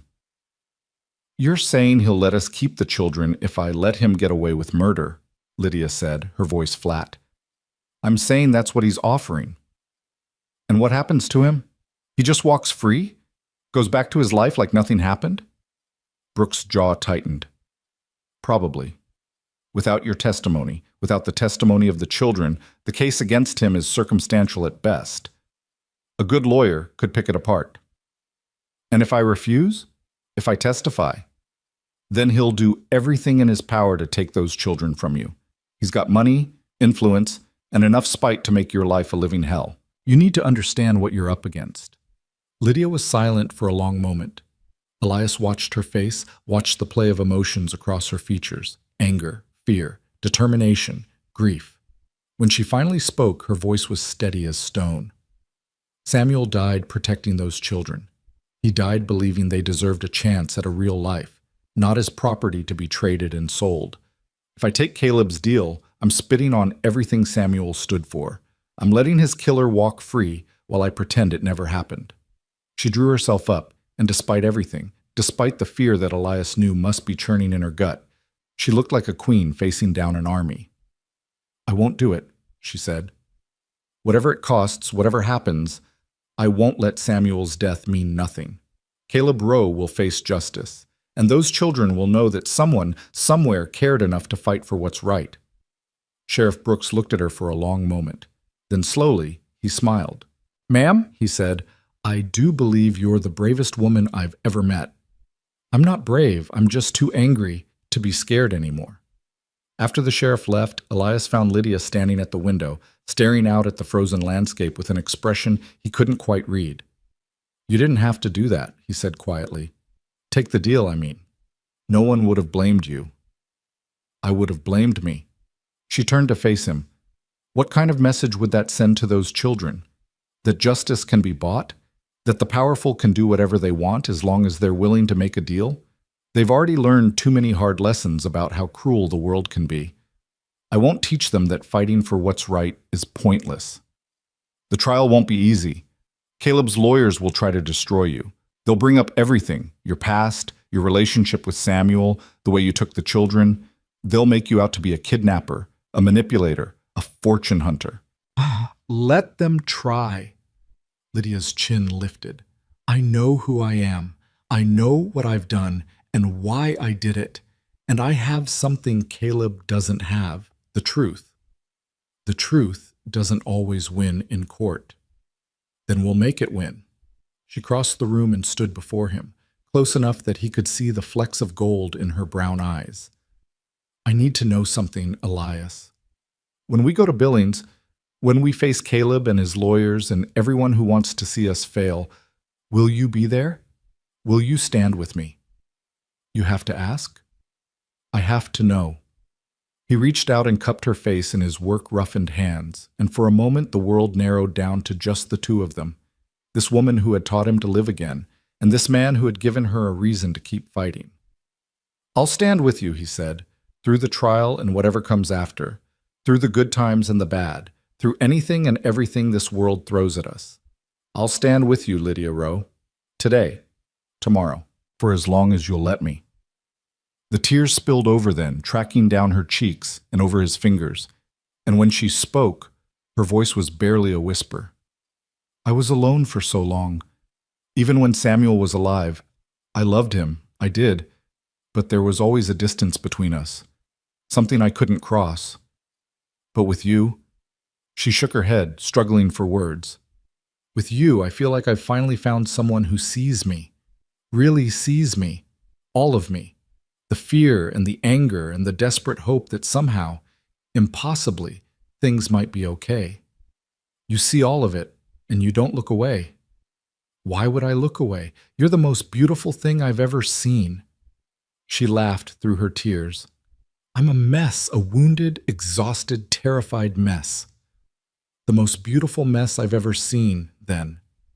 This time, when she laughed, there was joy in it, real joy, untainted by fear or grief or uncertainty. And when Elias leaned down to press his forehead against hers, breathing in the scent of her hair and the warmth of her skin, he felt something click into place inside him. This was what he'd been missing. This was what had been absent from his life for 2 long years. Not just love, though there was that too. Hope. Hope for a future that wasn't just survival, but something more, something better, something worth fighting for. The next 3 weeks passed in a blur of preparation. Henry Marsh arrived as promised, a young man in his early 30s with sharp eyes and a sharper mind. He spent hours interviewing Lydia and the children, documenting their stories, building a case that would stand up against Caleb's army of expensive lawyers. He was thorough, relentless, and utterly confident in a way that made Elias want to believe him when he said they had a fighting chance. The key is the witnesses, Marsh explained one evening, spreading papers across Elias's kitchen table. Pastor Hart, the sheriff, the townspeople who saw Caleb's men attack the ranch. If we can get them to testify, we can establish a pattern of violence and intimidation that undermines Caleb's claim to be a grieving brother seeking justice. Will they testify? Some of them have families, businesses.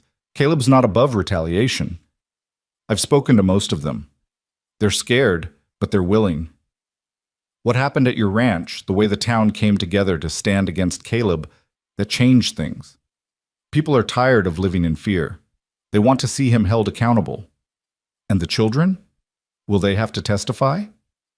Marcia's expression grew somber. Some of them will. Thomas, certainly, he's old enough to give testimony, and he was a direct witness to Samuel's murder. Maybe one or two of the older ones as well. I know it's not ideal, but their stories are crucial. They're the ones who saw what really happened. Lydia had been quiet throughout the conversation, her face pale but determined. I'll prepare them, she said. Thomas especially. He's stronger than he looks, but he's still just a boy. He shouldn't have to carry this burden. None of them should, Marsh agreed. But the burden exists whether they testify or not. At least this way, it might lead to justice. The night before they were scheduled to leave for Billings, Elias found Thomas sitting alone on the porch, staring out at the stars. Can't sleep? Elias asked, settling onto the bench beside him. I keep thinking about what I'm going to say. In court, I mean. About Mr. Samuel. You just tell the truth, son.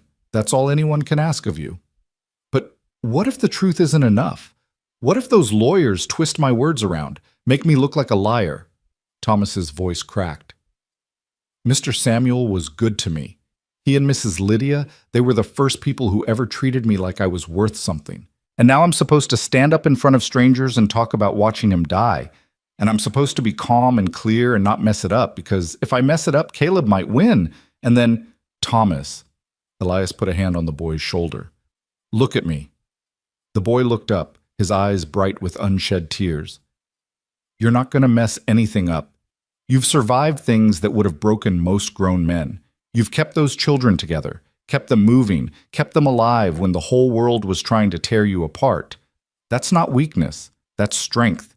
And when you stand up in that courtroom tomorrow, all you have to do is tell the truth, the same truth you've been living with for months, the same truth that brought you here.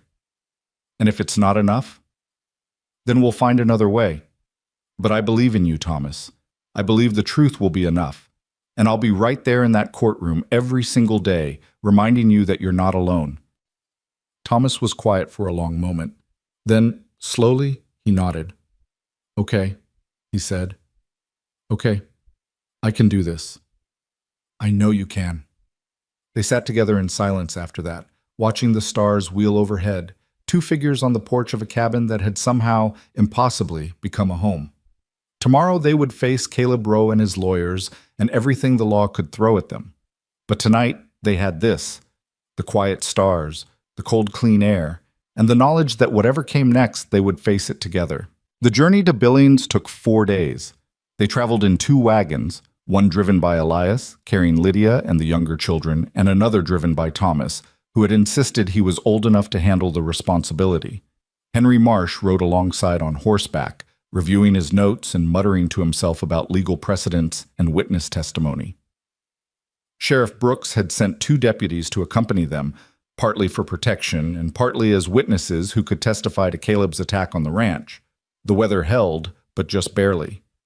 The sky remained a flat, steely gray, threatening snow that never quite materialized, and the wind cut through their heaviest coats with a persistence that made Elias's bones ache.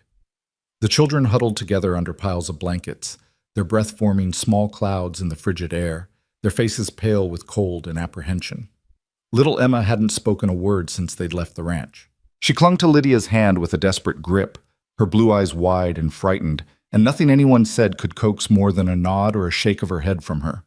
The twins whispered to each other constantly, their private language more active than ever, as if they were building a wall of words between themselves and the terrifying unknown that awaited them.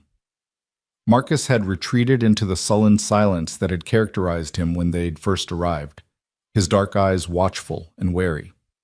Matthew kept asking questions that no one could answer. What will the courtroom look like? Will there be a lot of people? Will the judge be scary? Until Thomas finally told him, not unkindly, to save his questions for later. And Peter, the youngest, had developed a cough that worried Lydia and kept her up through the nights, listening to his labored breathing. On the 3rd night, camped beside a frozen creek about 20 miles from Billings, Elias found Lydia sitting alone by the fire after everyone else had gone to sleep. She was staring into the flames with the same expression she'd worn that first morning in his cabin, the expression of someone wrestling with ghosts. "You should rest," he said, settling beside her. "Tomorrow will be hard." "I know, I can't seem to quiet my mind." She pulled her coat tighter around her shoulders.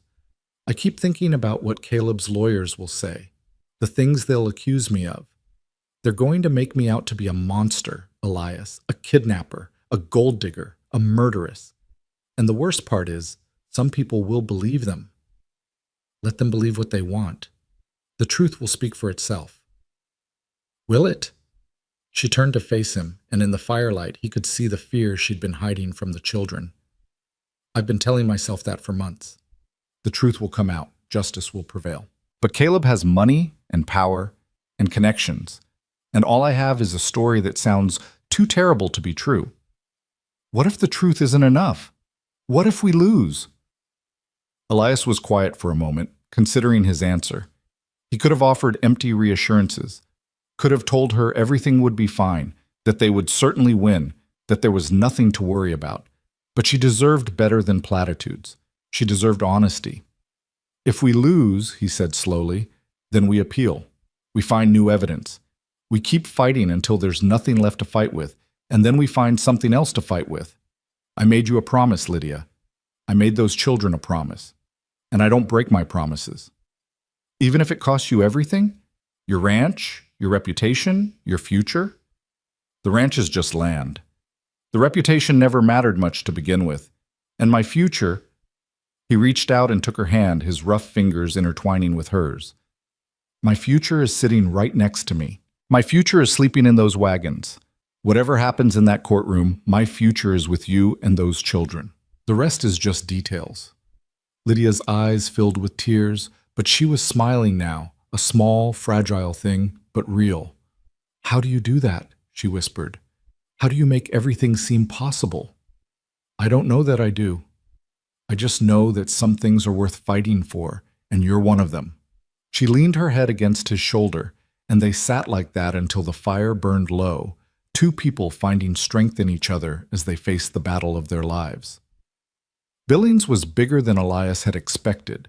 The territorial capital sprawled across the valley floor, a jumble of wooden buildings and muddy streets that seemed to grow more chaotic the deeper they traveled into its heart. There were people everywhere, miners and merchants, cowboys and clerks, women in fine dresses and women in rags, all moving with the frenetic energy of a boomtown drunk on its own success. The noise was overwhelming after the quiet of the ranch, and the children pressed close together in the wagon, their eyes wide as they took in the chaos.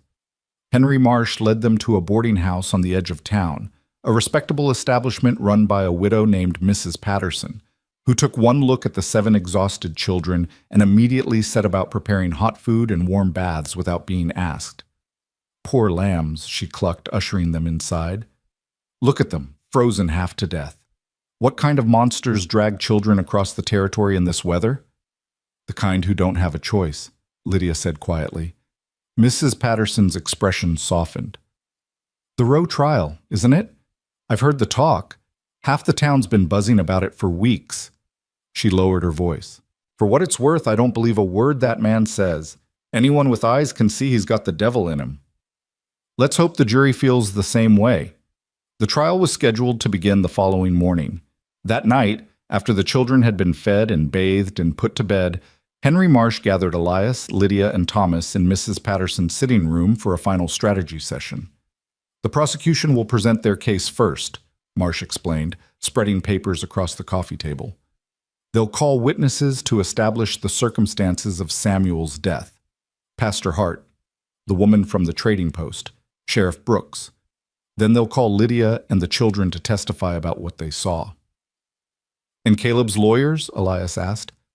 "They'll try to discredit every single witness. They'll question motives, poke holes in timelines, suggest alternative explanations for what happened. And when it's time for the defense to present their case, they'll paint Caleb as a grieving brother who was wrongfully accused by a scheming woman who wanted his family's money." "That's absurd," Lydia said. "I never wanted their money. I never wanted any of this." "I know that. You know that. But the jury doesn't." That's what we have to prove. Marsh leaned forward, his expression intense. Lydia, when you take the stand, you need to be calm, clear. No matter what they say, no matter how they try to provoke you, you cannot lose your temper. These lawyers are experts at making witnesses look unreliable. The moment you get angry, the moment you seem defensive, they'll use it against you. What about Thomas? Elias asked. He's just a boy. They can't possibly expect him to hold up against that kind of pressure. I've prepared him as best I can. He knows what to expect, and he knows how important his testimony is. Marsh turned to the boy, who had been listening in silence. Thomas, I need you to understand something. When you're up there, the only thing that matters is the truth.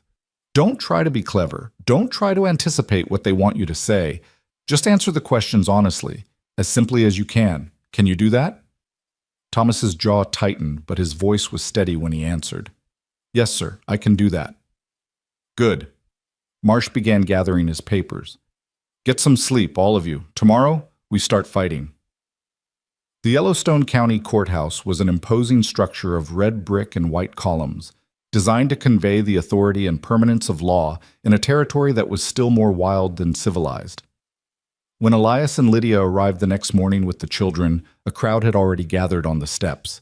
Curious onlookers, newspaper reporters, and what looked like half the population of Billings, all craning their necks for a glimpse of the notorious Lydia Rowe. Don't look at them, Elias murmured, his hand steady on Lydia's elbow. Keep your eyes forward. Don't give them anything. The inside of the courthouse was only slightly less chaotic. The main courtroom was packed with spectators, every seat filled and people standing 3 deep along the walls. At the front of the room, behind a massive oak desk, sat Judge Harrison Pierce, a stern-faced man in his 60s with silver hair and eyes that seemed to see through pretense to the heart of things. And at the defendant's table, surrounded by 3 lawyers in expensive suits, sat Caleb Rowe. He looked different than he had at the ranch. The rough traveling clothes had been replaced by a tailored suit of charcoal gray. His hair was neatly combed, and his face wore an expression of dignified suffering, the look of a man who had been wrongfully accused and was bravely enduring the injustice. When his eyes met Lydia's across the courtroom, he smiled, a small, knowing smile that made Elias's blood run cold. All rise, the bailiff called out. This court is now in session, the Honorable Judge Harrison Pierce presiding. The trial of Caleb Rowe had begun. The first day belonged to the prosecution. District Attorney William Foster was a burly man with a booming voice and a talent for making complex situations seem simple. He laid out the case against Caleb Rowe with the precision of a carpenter building a house, each piece of evidence carefully placed, each witness testimony adding another layer to the structure.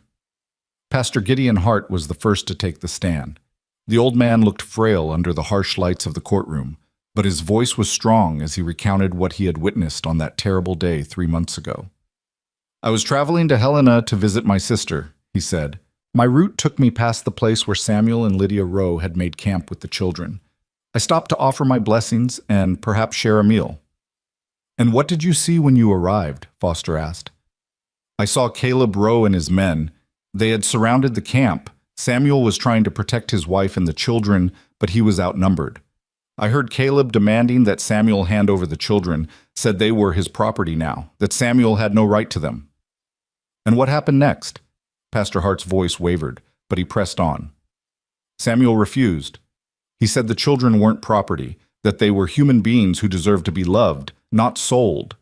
Caleb laughed, said Samuel had always been too soft for his own good, and then, take your time, Pastor.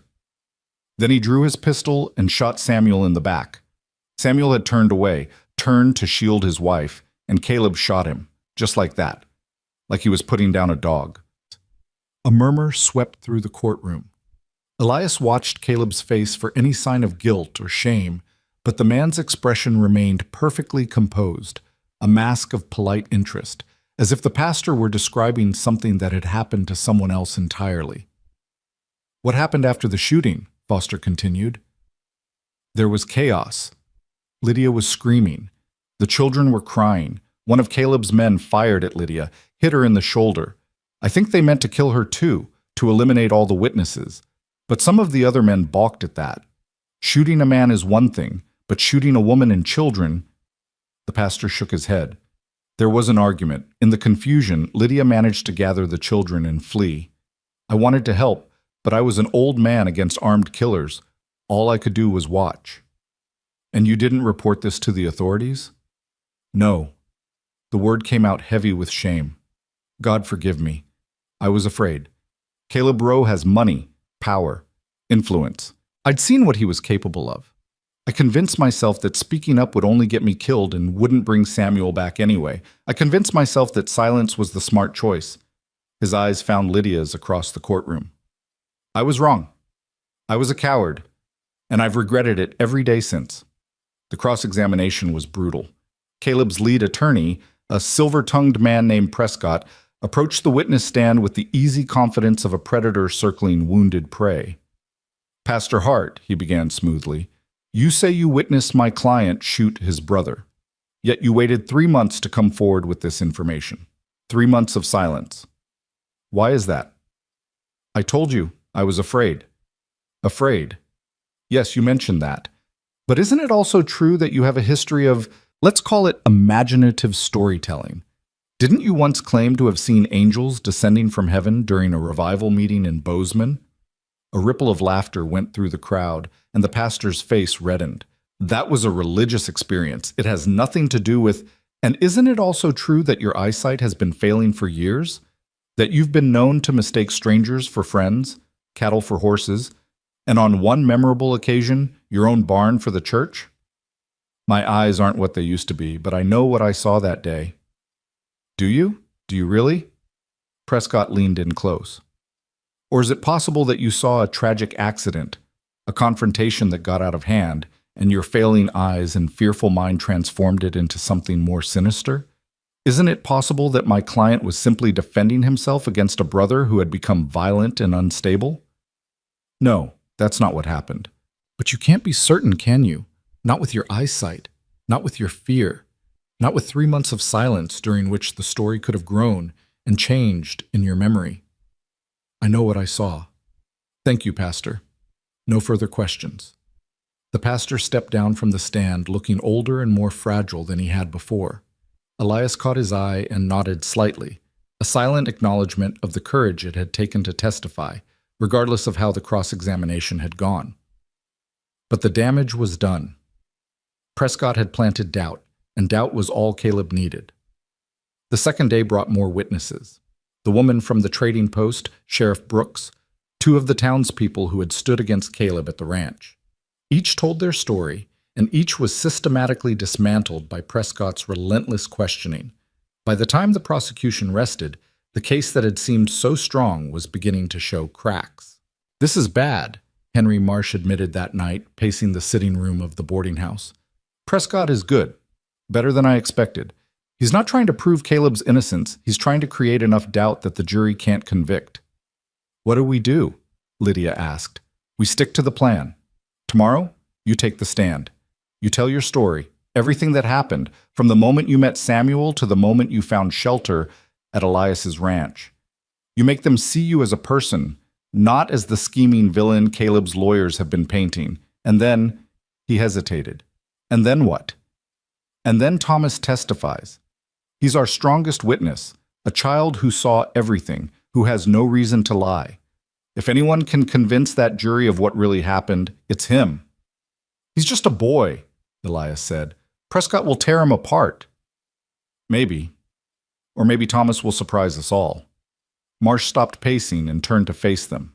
I've seen a lot of trials, and I've learned that you can never predict what will move a jury. Sometimes the most carefully constructed argument falls flat, and sometimes a single moment of genuine truth changes everything. We have the truth on our side. Now we have to trust that it's enough. The morning of the third day dawned gray and cold, with a bitter wind that rattled the windows of the boarding house and seemed to seep through every crack and crevice.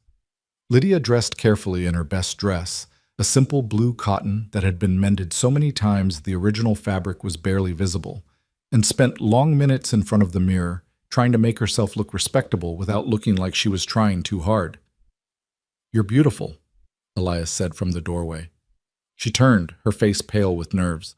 "I look like a woman who hasn't slept in days." "You look like a woman who's about to fight for everything she loves." There's nothing more beautiful than that. Before she could respond, there was a knock at the door.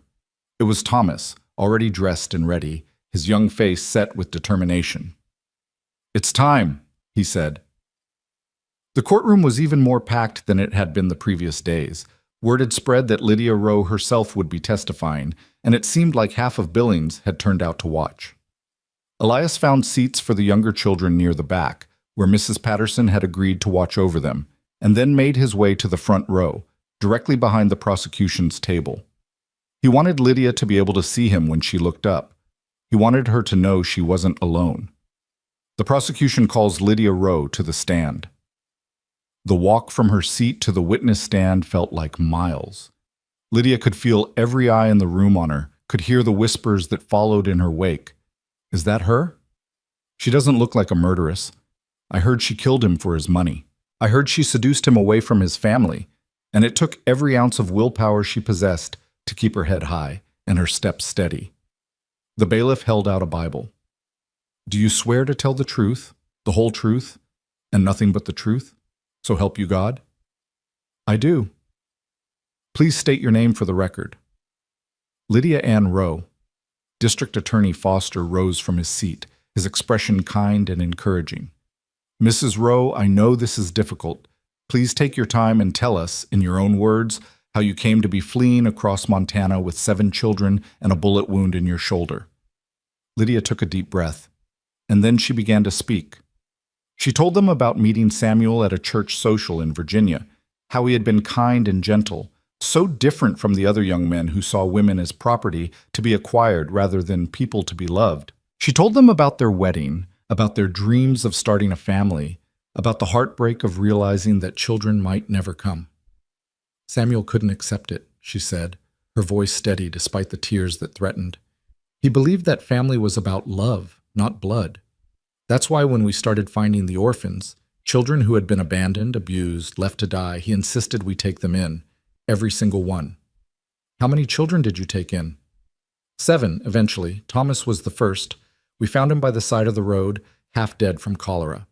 His entire family had been killed. He was 10 years old. "And the others?" "Emma's mother died in childbirth. Marcus was being beaten by the family that was supposed to be caring for him. The twins were about to be sold to a mining company as labor. Matthew's father abandoned him when his mother died. And Peter," her voice cracked. "Peter was wandering alone on the prairie, 3 years old. No one ever came looking for him. No one ever cared. So you and your husband took them all in." "We did." Samuel's family, his brother Caleb especially, was furious. They said we were wasting the family fortune on worthless orphans. They said we were bringing shame on the Rowe name. But Samuel didn't care. He said the only shame was leaving children to suffer when you had the power to help them. And what happened when Samuel's father died? When the family estate passed to Samuel? Lydia's expression hardened. Caleb couldn't accept it. He'd always been jealous of Samuel, the favorite son, the one everyone loved. When Samuel inherited everything, Caleb demanded that we hand over the children. He said they were a burden, a waste of resources. He had plans for them, he said, plans that would turn them into assets rather than liabilities. What kind of plans? He wanted to sell them, to mines, to factories, to anyone who would pay for child labor. When Samuel refused, Caleb swore he would take everything from us. The estate, the money, the children. He said if he couldn't have them, no one would. And did he act on those threats? We fled before he could. Samuel knew his brother, knew what he was capable of. We took the children and headed west, hoping to start over somewhere Caleb couldn't find us. The tears were falling freely now, but Lydia made no move to wipe them away. We were wrong. He found us. He always found us. Tell us what happened on the day Samuel died. The courtroom had gone utterly silent. Even the reporters had stopped scribbling in their notebooks, transfixed by the raw emotion in Lydia's voice. We had stopped to rest. The children were exhausted, and we needed supplies. We thought we were safe. We hadn't seen any sign of Caleb's men in days, but they were waiting for us. She paused, gathering herself. Caleb rode into our camp with 6 armed men. He told Samuel to hand over the children. Samuel refused. He said the children weren't property, that they had a right to choose their own lives. Caleb laughed. He said Samuel had always been too soft, too weak, and then he said something I'll never forget. What did he say? He said, "If you won't give them to me, brother, then you're no use to anyone." And then he shot him. Samuel wasn't even armed. He had turned to shield me, and Caleb shot him in the back like a coward. A gasp went through the courtroom. Elias watched Caleb's face, and for just a moment, just a fraction of a second, he saw something flash in the man's eyes. Not guilt, not shame, rage. The rage of a predator whose prey was fighting back. "What happened next?" Foster asked gently. "One of Caleb's men shot me. The bullet hit my shoulder. I think they meant to kill us all, me and the children, everyone who had witnessed what Caleb did. But some of the men balked. They hadn't signed on to murder women and children. In the confusion, I managed to gather the children and run. We fled into the wilderness with nothing but the clothes on our backs." "And you eventually made your way to Elias McCord's ranch." "Yes. I don't know how many days we walked. 4, 5, maybe more. I was feverish from the wound, and the children were starving. When we found Mr. McCord's barn, I thought we were going to die there. I was ready to die, as long as I could protect the children until my last breath." Her eyes found Elias in the crowd. "But Mr. McCord found us. He could have turned us away, should have turned us away. Instead, he saved our lives. He saved all of our lives." Foster nodded slowly. "Thank you, Mrs. Rowe. No further questions." The courtroom seemed to let out a collective breath, but Lydia knew the worst was yet to come. She watched Prescott rise from his seat, straightening his expensive suit, and felt her stomach clench with dread. "Mrs. Rowe," he began, his voice dripping with false sympathy. "That was quite a moving story. I'm sure everyone in this courtroom was touched by your account of rescuing orphans and fleeing from the wicked Caleb Rowe. But I wonder if you'd be willing to answer a few questions that might complicate that narrative." "I'll answer any questions you have." "How generous." "Let's start with something simple. When you married Samuel Rowe, were you aware of his family's wealth?" "I knew they were comfortable, yes." "Comfortable. That's an interesting way to describe one of the richest families in Virginia." Prescott began to pace, his movements slow and deliberate. "In fact, isn't it true that the Rowe estate was worth over $100,000? That Samuel stood to inherit everything?" "I didn't marry Samuel for his money." "Of course not. But you certainly benefited from it, didn't you? The fine clothes, the servants, the ability to take in 7 orphans without a thought for the cost." "Samuel and I both believed, and isn't it also true that when Samuel's father died, you encouraged him to cut ties with his brother, to write Caleb out of the will entirely?" "Caleb wanted to hurt those children. Samuel was protecting them." "Protecting them? Or isolating his brother from the family fortune?" Prescott stopped pacing and turned to face her directly. "Isn't it possible, Mrs. Rowe, that you saw an opportunity when you married Samuel? An opportunity to gain access to his wealth, to turn him against his own family, and eventually, when he was no longer useful, to dispose of him entirely?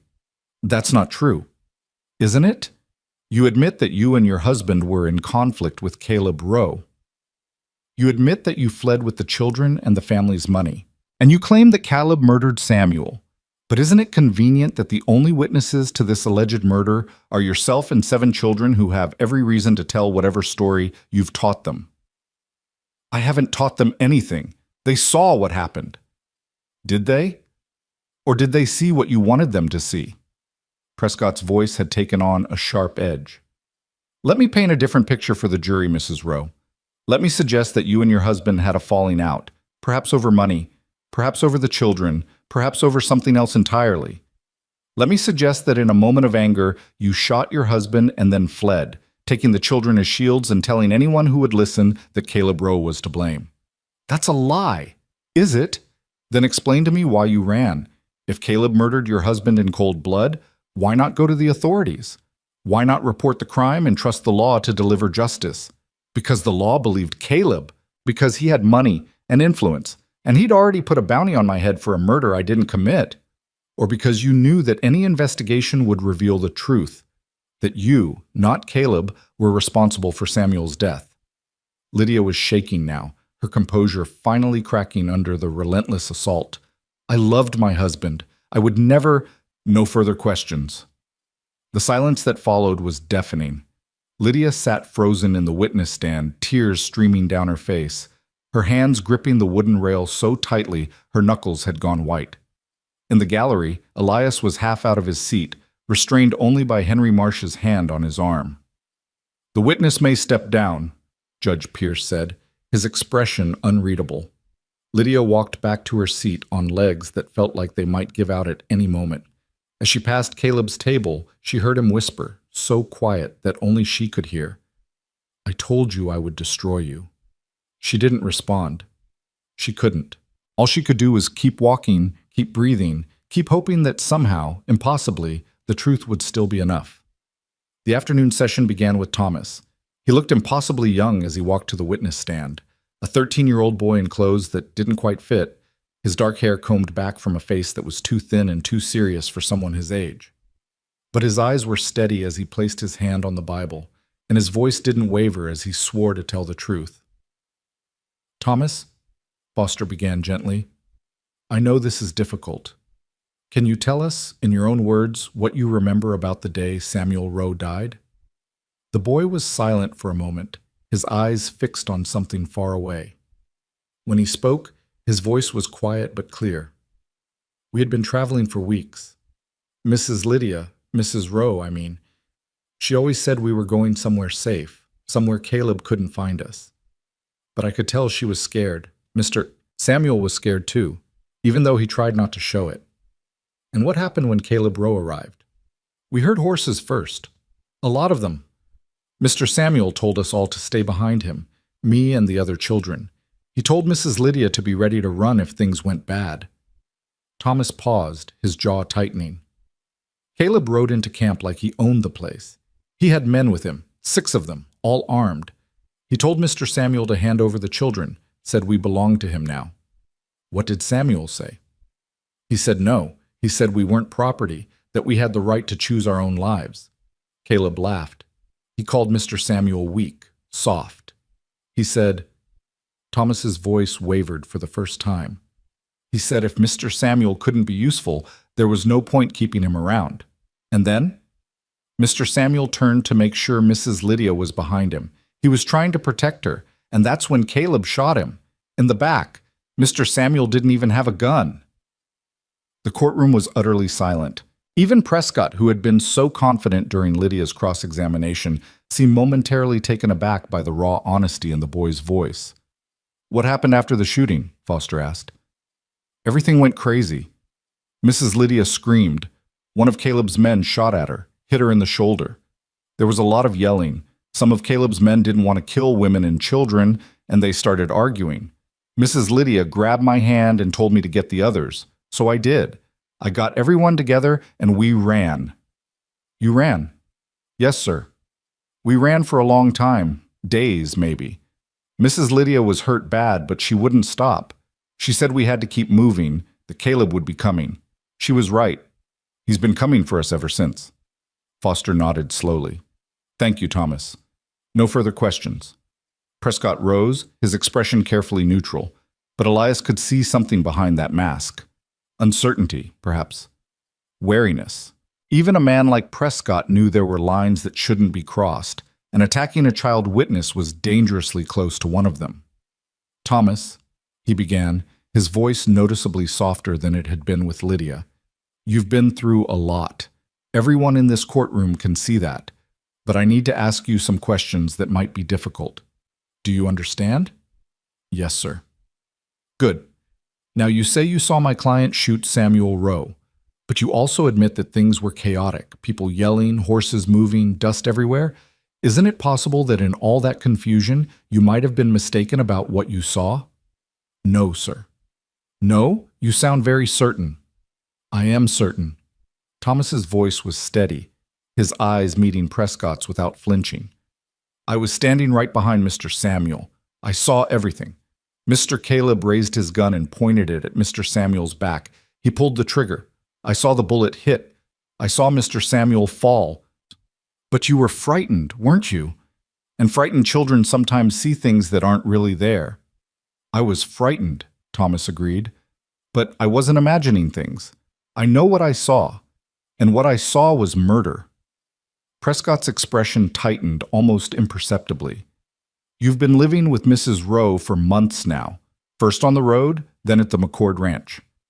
Isn't it possible that she's influenced your memories, that she's told you what to say? Mrs. Lydia never told me what to say. She didn't have to. I was there. I saw what happened. And yet your story matches hers perfectly. Doesn't that seem convenient? Thomas was quiet for a moment. When he spoke again, his voice carried a weight that seemed far too heavy for a 13-year-old boy. My whole family died of cholera, he said slowly. My ma and pa. My little sister. I watched them all die one by one, and there was nothing I could do. After that, I was alone. Nobody wanted me. Nobody cared if I lived or died. And then Mr. Samuel and Mrs. Lydia found me. They took me in. They treated me like I was worth something. Mr. Samuel used to say that family isn't about blood, it's about love. He died protecting that belief. And I'm not going to let his killer get away with it just because some lawyer thinks I can be confused or manipulated. The courtroom was utterly silent. Prescott opened his mouth, closed it again, and for a long moment simply stood there, seemingly at a loss. No further questions, he said finally. Thomas stepped down from the witness stand and walked back to his seat. As he passed Lydia, she reached out and squeezed his hand, just for a moment, just enough to let him know that he had done well, that she was proud of him, that he was everything Samuel had believed he could be. The day's testimony continued with more witnesses, more questions, more legal maneuvering. But something had shifted in the courtroom. The doubt that Prescott had so carefully cultivated was beginning to crack, replaced by something that felt almost like conviction. That night, back at the boarding house, Henry Marsh was cautiously optimistic. Thomas was incredible, he said. Prescott couldn't touch him, and the jury saw it. You could tell by their faces. They believe him. Is it enough? Lydia asked. I don't know. Caleb's lawyers still have tricks up their sleeves, but for the first time since this trial started, I actually think we have a chance. Outside, the wind had died down, and the sky had cleared to reveal a brilliant canopy of stars. Elias stood on the porch of the boarding house, looking up at them, thinking about everything that had happened and everything that was still to come. Lydia came out to join him, wrapping her coat tightly around her shoulders. You should be resting, he said. So should you. They stood in silence for a while, watching the stars, breathing in the cold, clean air. Whatever happens tomorrow, Lydia said finally, I want you to know how grateful I am for everything you've done, for everything you've been. Lydia, let me finish. When I walked into your barn that night, I was ready to die. I'd given up hope, not just for myself, but for those children. I thought the world was too cruel, too broken, too unfair for any of us to survive. But you proved me wrong. You showed me that there's still kindness in this world, still courage, still people who will stand up for what's right, even when it costs them everything. I didn't do anything special. I just did what anyone would do. No. She turned to face him, and in the starlight, her eyes were bright with tears. You did what almost no one would do. You opened your home to strangers. You stood up against a powerful enemy. You believed in me when you had no reason to. That's not ordinary, Elias. That's extraordinary, and I will never, ever forget it. He reached out and took her hand, his rough fingers intertwining with hers. Whatever happens tomorrow, he said, we face it together. All of us. As a family. As a family, she repeated, and standing there under the stars, holding hands in the darkness, they both dared to believe that maybe, just maybe, everything would be all right. The final day of testimony brought a surprise that no one had anticipated. It happened during Caleb's own testimony. He had taken the stand to present his version of events, a carefully rehearsed performance of grief and bewilderment, painting himself as a loving brother who had been wrongfully accused by a scheming woman. He was good, Elias had to admit. Every word, every gesture, every expression was perfectly calibrated to evoke sympathy. And then the doors of the courtroom burst open. Everyone turned to look. A woman was walking down the center aisle, middle-aged, plainly dressed, her face set with determination. Behind her came two men that Elias recognized with a shock. They were Caleb's men, the same men who had attacked the ranch, the same men who had followed Caleb's orders without question. But now they were walking into the courtroom with their hands empty and their heads bowed. "What is the meaning of this?"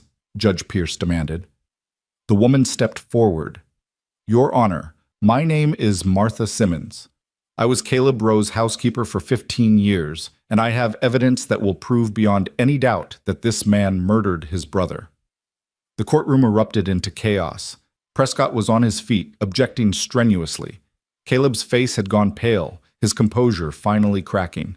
The spectators were shouting, the reporters were scribbling furiously, and through it all, Judge Pierce was banging his gavel and demanding order. When the noise finally subsided, the judge turned to the woman with a stern expression. "This is highly irregular, Mrs. Simmons. The defense has rested. The prosecution has rested. You cannot simply walk in here and, with respect, Your Honor, I have a signed confession from two of Caleb Rowe's own men, corroborating everything Mrs. Rowe has testified to. And I have letters, written in Caleb's own hand, detailing his plans to murder his brother and take control of the family estate." "That's impossible." Caleb was on his feet now, his voice high and desperate. "This woman is lying. Those men are liars. This is a conspiracy to— Sit down, Mr. Rowe." Judge Pierce's voice was ice. He turned to Martha Simmons. "Approach the bench. Bring your evidence." The next hour was a blur of legal arguments and dramatic revelations. Martha Simmons testified that she had discovered Caleb's letters years ago and had kept them hidden, too afraid to come forward. The two men, former members of Caleb's hired gang, had apparently had a crisis of conscience and had sought her out, confessing their role in Samuel's murder and agreeing to testify. The letters were damning. In his own handwriting, Caleb had detailed his hatred for his brother, his plans to eliminate Samuel and take control of the family fortune, and his intention to deal with the orphans in whatever way proved most profitable. When the evidence had been presented and the testimony concluded, Judge Pierce called for a recess to allow the jury to deliberate. "This changes everything," Henry Marsh said, his voice shaking with barely contained excitement. "Those letters, those confessions, there's no way the jury can ignore this. Caleb is finished." But Caleb Rowe wasn't finished yet. During the recess, while everyone was milling around the courthouse steps, one of Caleb's remaining men made a desperate play. He had smuggled a pistol into the courthouse, and as Lydia and Elias emerged into the afternoon sunlight, he raised the weapon and took aim. "Look out!" The shout came from Thomas, who had seen the gunman a split second before anyone else. He threw himself at Lydia, knocking her to the ground just as the shot rang out. The bullet went wide, striking the brick wall of the courthouse, and sending up a spray of dust and debris. And then Sheriff Brooks was there, and two of his deputies, and the gunman was on the ground with his arm twisted behind his back, and people were screaming and running, and the chaos seemed like it would never end. When the dust settled, Lydia was unhurt. Thomas was unhurt. But Caleb Rowe was being dragged back into the courthouse in chains, his mask of dignified composure finally shattered, his face contorted with rage. "You can't do this to me," he was screaming. "I am Caleb Rowe. You are under arrest for attempted murder," Sheriff Brooks said calmly. Among other things, the jury returned their verdict 2 hours later. Judge Pierce read it aloud, his voice carrying across the packed courtroom with the weight of finality. On the charge of murder in the first degree, the jury finds the defendant, Caleb Rowe, guilty. The words seemed to hang in the air for a long moment, and then the courtroom exploded. People were cheering, crying, embracing each other. Lydia collapsed against Elias, sobbing with relief. The children clustered around them, their faces bright with joy and disbelief. It was over. After months of running, months of fear, months of wondering if the truth would ever be enough, it was finally over. Judge Pierce banged his gavel until the noise subsided. "The defendant is remanded to custody pending sentencing. This court is adjourned." As the bailiffs led Caleb away, he turned to look at Lydia one last time. His face was blank now, empty of everything, rage, desperation, even hatred. He looked like a man who had already begun to disappear. "You haven't won," he said. "You'll never be free of me." Lydia met his gaze without flinching. "I already am." And then he was gone, and the nightmare that had haunted her for so long was finally, truly over. Outside the courthouse, the sun was setting, painting the sky in shades of gold and crimson. Elias stood with Lydia and the children, surrounded by well-wishers and reporters and townspeople who wanted to shake their hands and tell them how brave they were. But through all the noise and chaos, Elias was aware of only one thing: the woman standing beside him, her hand in his, her face turned toward the sunset. "What happens now?" she asked softly. "Now we go home," he said. "All of us. Together." She turned to look at him, and in her eyes he saw everything he'd been searching for without knowing it: hope, love, the promise of a future that was worth fighting for. "Home," she repeated. "I like the sound of that." And as the sun sank below the horizon and the first stars began to appear in the darkening sky, Elias McCord finally understood what he'd known in his heart from the moment he'd found a bleeding woman and 7 children in his barn. This was where he was meant to be. This was who he was meant to love. This was the family he'd been waiting for all along. The verdict was not the end. Elias had hoped it would be, had allowed himself to imagine that the moment the jury foreman spoke that single, powerful word, guilty, all the darkness that had haunted them would simply dissolve like morning mist under the Montana sun. But the law moved slowly, and Caleb Rowe's lawyers were not ready to surrender their client without exhausting every possible avenue of appeal. The sentencing hearing was scheduled for 3 weeks after the verdict. 3 weeks of waiting, of uncertainty, of looking over their shoulders even though the monster was behind bars. 3 weeks during which Caleb's remaining allies worked tirelessly to undermine the conviction, filing motions and appeals and procedural challenges that seemed designed more to delay than to succeed. They stayed in Billings during those weeks. Henry Marsh had advised against returning to the ranch until everything was truly settled, and Mrs. Patterson had graciously extended their stay at her boarding house, refusing to accept any additional payment despite Elias's protests. "You've been through enough," she told him firmly.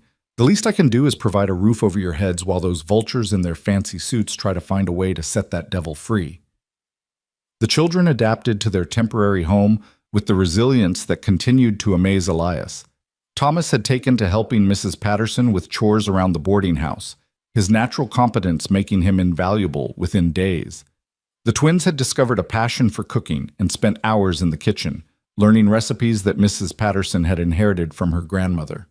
Marcus was devouring every book he could get his hands on, his quick mind hungry for knowledge after years of deprivation.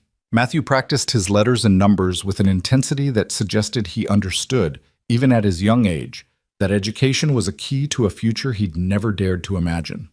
Emma followed Lydia everywhere, her small hand always reaching for Lydia's, her blue eyes bright with a trust that was slowly replacing the fear that had lived there for so long.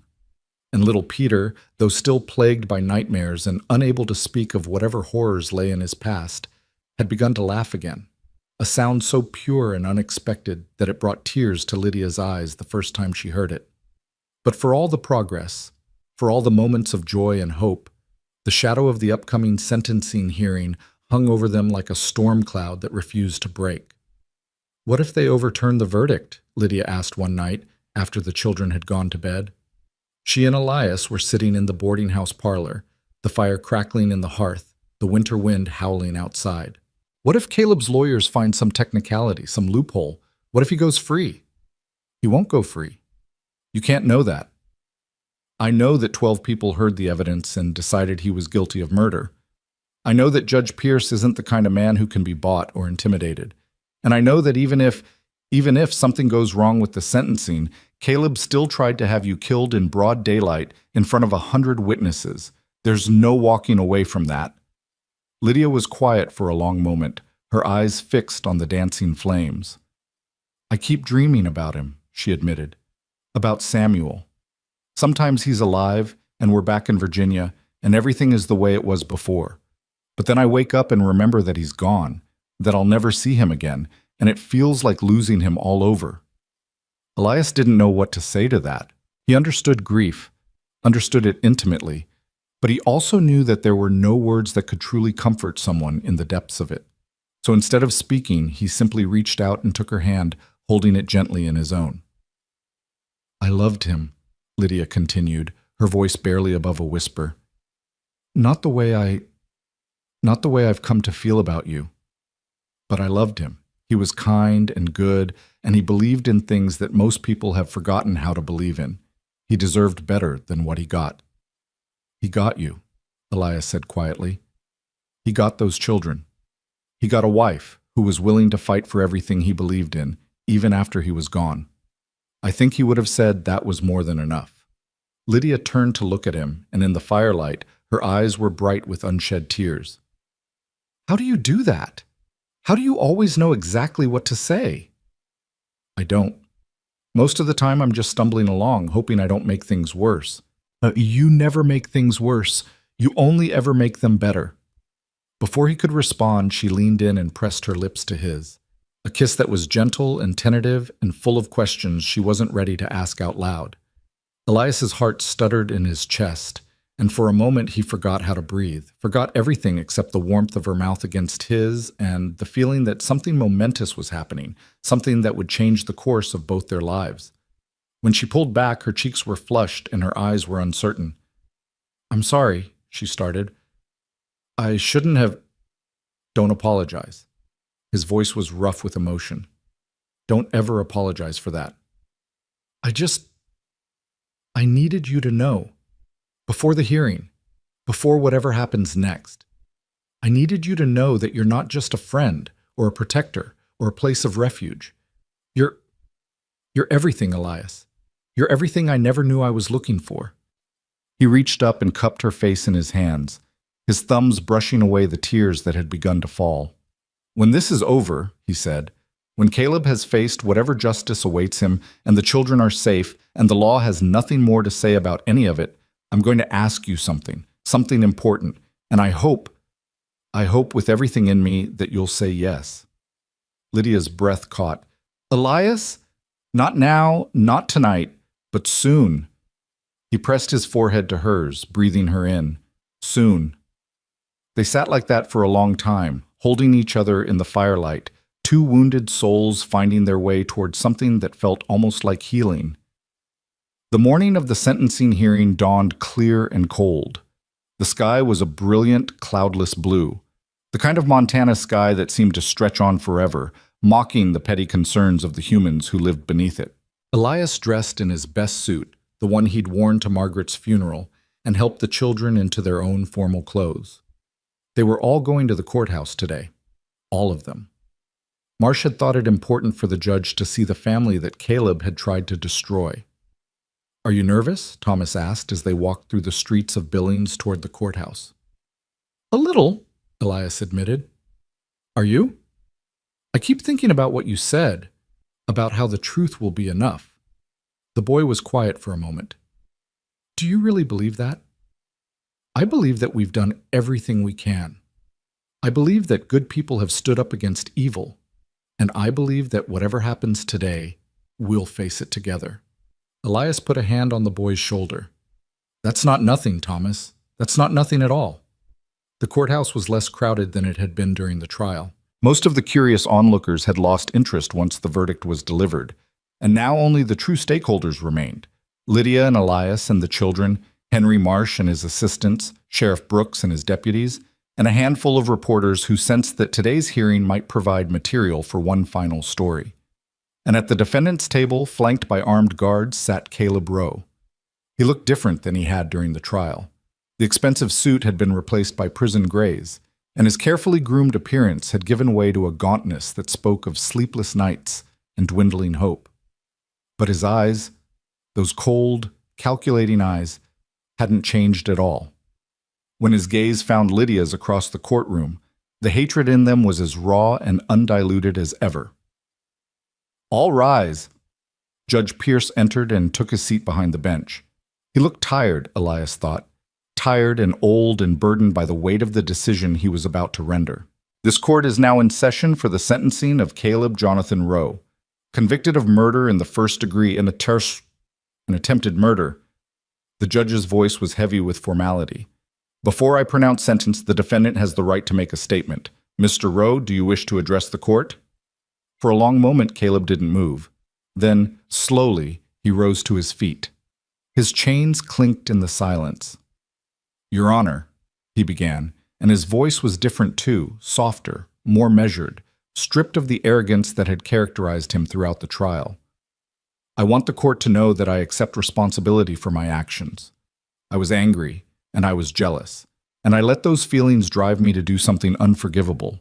My brother Samuel was a good man. He deserved better than what I gave him. And Lydia, his eyes flickered to her, and for just an instant, something human seemed to flicker behind the mask. Lydia was a good wife to him. I see that now. I see a lot of things now that I couldn't see before. The courtroom was utterly silent. Elias watched Lydia's face, saw the conflict there, the desire to believe that some part of Caleb might genuinely regret what he'd done, warring with the knowledge of everything he'd put her through. I know that nothing I say can undo the harm I've caused, Caleb continued. I know that the children will carry the scars of what they witnessed for the rest of their lives. And I know that asking for mercy is probably more than I deserve, but I'm asking anyway. Not for my sake, but for the sake of whatever good might still be possible in this world. I don't want to die with hatred being the last thing I offer. I want to die, if I must die, knowing that I tried, at the end, to be something better than what I was. He sat down. The silence stretched on. Judge Pierce studied the man before him with an expression that was impossible to read. When he finally spoke, his voice was measured and careful. The court has received statements from several character witnesses, as well as victim impact statements from Mrs. Lydia Rowe and her adopted children. We have also received petitions from citizens of Reed's Crossing and Billings, requesting that the maximum sentence be imposed. He paused, shuffling papers on his desk. Mrs. Rowe, do you wish to address the court before sentencing? Lydia rose to her feet. Her hands were trembling, but her voice was steady when she spoke. Your Honor, I want to begin by thanking this court and this community for believing us, for listening to our story and deciding that the truth mattered more than money or power or influence. I know that's not always the case. I know there are people in this world who never get justice, no matter how hard they fight for it. So I don't take this verdict for granted. Not for a second. She paused, gathering herself. When Caleb killed my husband, he took something from me that can never be replaced. Samuel was my partner, my best friend, my companion in the work of building a family out of children that no one else wanted. He believed that every human being has value, that orphans and outcasts and the forgotten ones of this world deserve love and protection just as much as anyone else. He died for that belief.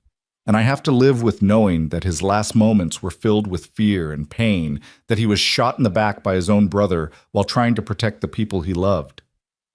Tears were streaming down her face now, but she didn't stop. I don't know if Caleb's apology is genuine. I don't know if he's truly changed, or if this is just another manipulation designed to save his own skin. What I know is that 7 children saw their father figure murdered in front of them. What I know is that a bullet in my shoulder was meant to silence me forever. What I know is that Caleb Rowe, despite everything that's happened, still has people in this world who would do his bidding if he were ever set free. She turned to face Caleb directly. You asked for mercy, but you showed no mercy to Samuel. You showed no mercy to those children. You showed no mercy to me. And so I ask this court to show you exactly as much mercy as you showed us. No more, no less. She sat down. The silence that followed was absolute. Even the reporters had stopped writing, transfixed by the raw emotion in Lydia's words. Judge Pierce cleared his throat. Thank you, Mrs. Rowe. Is there anyone else who wishes to address the court? To Elias's surprise, Thomas stood up. Your Honor, my name is Thomas Wheeler. I'm one of the children that Mrs. Rowe and Mr. Samuel took in. I was there when Caleb Rowe killed Mr. Samuel. I watched it happen. The boy's voice was quiet but unwavering. I don't know much about the law or about what's supposed to happen to people who do what Caleb did, but I know that Mr. Samuel believed everyone deserves a chance to be better. He believed that even people who've made terrible mistakes can change if they're given the opportunity. He paused, and when he continued, there was something ancient in his young voice, the wisdom of a child who had seen too much suffering to believe in simple answers. I don't know if Caleb can change. I don't know if anyone can, really, but I know that Mr. Samuel would want me to hope. He'd want me to believe that there's good in people, even when they've done horrible things. So whatever you decide, Your Honor, I hope you decide it because it's right, not because it's easy or because it makes people feel better, but because it's the right thing to do." He sat down. Lydia put her arm around him, and he leaned into her embrace like a much younger child. Judge Pierce was quiet for a long time. His eyes moved from Caleb to Lydia to Thomas to the other children, taking in the scene before him, a family forged in trauma, holding each other up in the face of whatever was to come.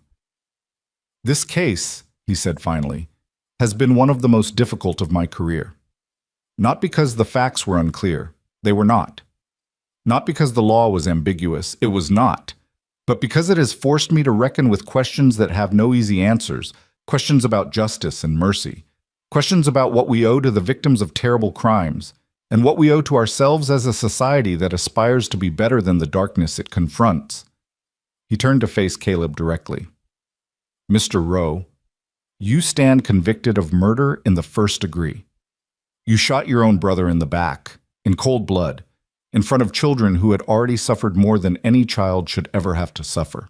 You then attempted to frame your brother's widow for the crime, putting a bounty on her head that endangered not only her life but the lives of the 7 innocent children in her care. And when that failed, you attempted to have her killed in broad daylight, in front of this very courthouse." The judge's voice hardened. "I have listened to your statement. I have considered the possibility that you are genuinely remorseful for what you have done, but I cannot escape the conclusion that your words today are simply another attempt at manipulation, another mask worn by a man who has never shown genuine concern for anyone but himself." He drew a deep breath. "The sentence of this court is death by hanging, to be carried out no later than 30 days from this date. May God have mercy on your soul." The gavel fell. The sound seemed to echo through the courtroom, through the building, through the cold Montana air outside. Caleb Rowe sat frozen, his face blank with shock, as if he had truly believed that his performance of contrition would save him. The guards moved forward to take him away, and as they did, something broke loose in him. "This isn't over!" he screamed, struggling against his chains. "You hear me, Lydia? This isn't over. I have friends. I have people who will finish what I started. You'll never be safe. Never!" His voice echoed through the courthouse as they dragged him away, growing fainter and fainter until it was swallowed by the slamming of heavy doors. And then he was gone. The days that followed were strange and surreal. The execution was scheduled for the end of the month, and there was nothing to do but wait. Wait, and try to adjust to the idea that the nightmare was finally, truly ending. Elias wanted to take Lydia and the children home, back to the ranch where they could begin rebuilding their lives. But Marsh had cautioned them to remain in Billings until Caleb was actually dead. "He still has allies," the lawyer warned. "People who owe him favors, people who might try something desperate. Until the sentence is carried out, you need to stay where there are witnesses, where there's protection." So they stayed, and they waited, and they tried to live their lives as normally as possible while death hung in the air like the promise of a storm. Lydia threw herself into caring for the children. She established routines: breakfast at 7, lessons at 8, outdoor play when the weather allowed, quiet reading time in the afternoons. She cooked meals that reminded her of Virginia, teaching the twins the recipes her grandmother had taught her. She told stories at bedtime, stories about brave knights and clever princesses, and ordinary people who did extraordinary things. She held Emma when the nightmares came and sat with Peter during his long silences and listened patiently when Matthew asked his endless questions. And at night, after the children were asleep, she would sit with Elias in the parlor and talk about the past, about the future, about the 1,000 small decisions that make up a life. "I've been thinking about what you said," she told him one evening, about a week before the scheduled execution, "about asking me something when this was over." Elias's heart stuttered. "And I've been thinking that maybe I don't need to wait for you to ask." She turned to face him, and in her eyes he saw something that took his breath away. Not just hope, not just affection, but a certainty that he had never expected to see. "Elias McCord," she said, "I have known you for 3 months. In that time you have saved my life, protected my children, stood against a murderer, and shown me that it's possible to find love again after loss. You have given me something I thought I'd lost forever, a reason to believe that the future can be better than the past." "Lydia, let me finish." She reached out and took his hands in hers. I don't know what the rest of my life holds. I don't know if we'll face more trials, more dangers, more heartbreak. But I know that whatever comes, I want to face it with you. I want to build a home with you. I want to raise those children with you. I want to grow old with you, Elias. I want to be your wife. The words hung in the air between them. Elias felt tears prick at his eyes, something that hadn't happened since Margaret's funeral, something he thought he'd forgotten how to do. You're supposed to let me ask, he said, his voice rough. I got tired of waiting. I was going to get down on one knee. I was going to make a speech. You can still make the speech, just do it as my future husband instead of my hopeful suitor. He laughed then, a real laugh, full and warm, and pulled her into his arms. Yes, he said against her hair. Yes, Lydia Rowe, I will be your husband. I will be father to your children. I will spend every day of the rest of my life trying to deserve the gift you've just given me. You already deserve it, she whispered. You've always deserved it. They held each other for a long time, and when they finally pulled apart, both of their faces were wet with tears. We should tell the children, Lydia said. In the morning. Tonight is for us. They sat together by the fire, holding hands, talking about the future, about the ranch, about the children, about the life they would build together. For the first time in months, Lydia allowed herself to imagine beyond the next crisis, beyond the next threat. She allowed herself to dream. The news reached them 3 days before the scheduled execution. Elias was helping Thomas with his arithmetic when Sheriff Brooks arrived at the boarding house, his face grim. There's been a development, he said without preamble. Caleb Rowe was found dead in his cell this morning. Lydia, who had been in the kitchen with the twins, came running at the sound of the sheriff's voice. What? How? Poison, most likely. We found a vial hidden in his mattress, something he must have smuggled in before the trial. The doctor says he died sometime in the night. He killed himself? That's what it looks like. Left a note, too. Brooks pulled a folded paper from his coat. Addressed to you, Mrs. Rowe. We've already read it. Had to, for the investigation. But I figured you'd want to see it for yourself. Lydia took the paper with trembling hands. Elias moved to stand beside her, reading over her shoulder. The handwriting was shaky, almost illegible in places, but the words were clear enough. Lydia, if you're reading this, I've taken myself out of this world before the hangman could do it for me. I suppose that's one final act of control in a life that was always about control. I want you to know that I meant what I said at the sentencing. Not all of it. I'm not fool enough to believe I've suddenly become a good person, but some of it. I did envy Samuel. I envied him his goodness, his ability to love without calculation, his faith that people could be better than they were.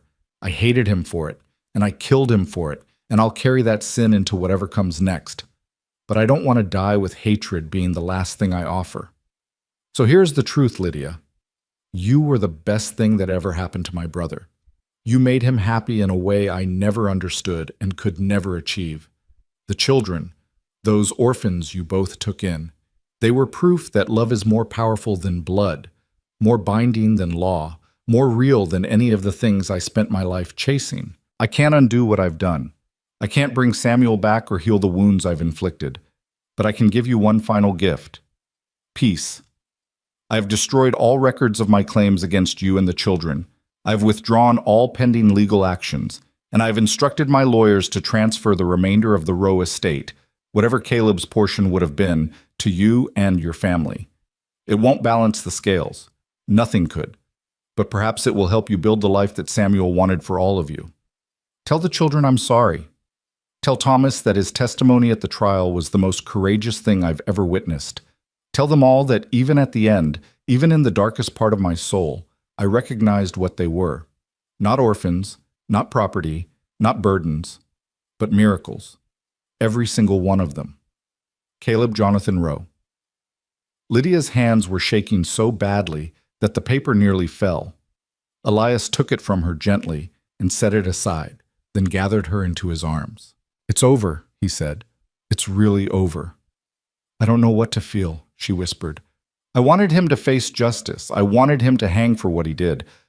But this is still justice. A different kind, maybe, but justice nonetheless. He transferred the estate, the money, all of it. That doesn't change what he did. No, but it changes what we can do. She pulled back to look at him, and in her eyes he saw something new, a vision taking shape, a dream growing into possibility. Elias, do you know what we could do with that money? We could help other children. We could build something, a refuge, a home for orphans like ours. We could honor Samuel's memory by carrying on his work. That's a big dream. It's a big estate. Despite everything, she was smiling now. We could do so much good. We could save so many children. Isn't that what Samuel would have wanted?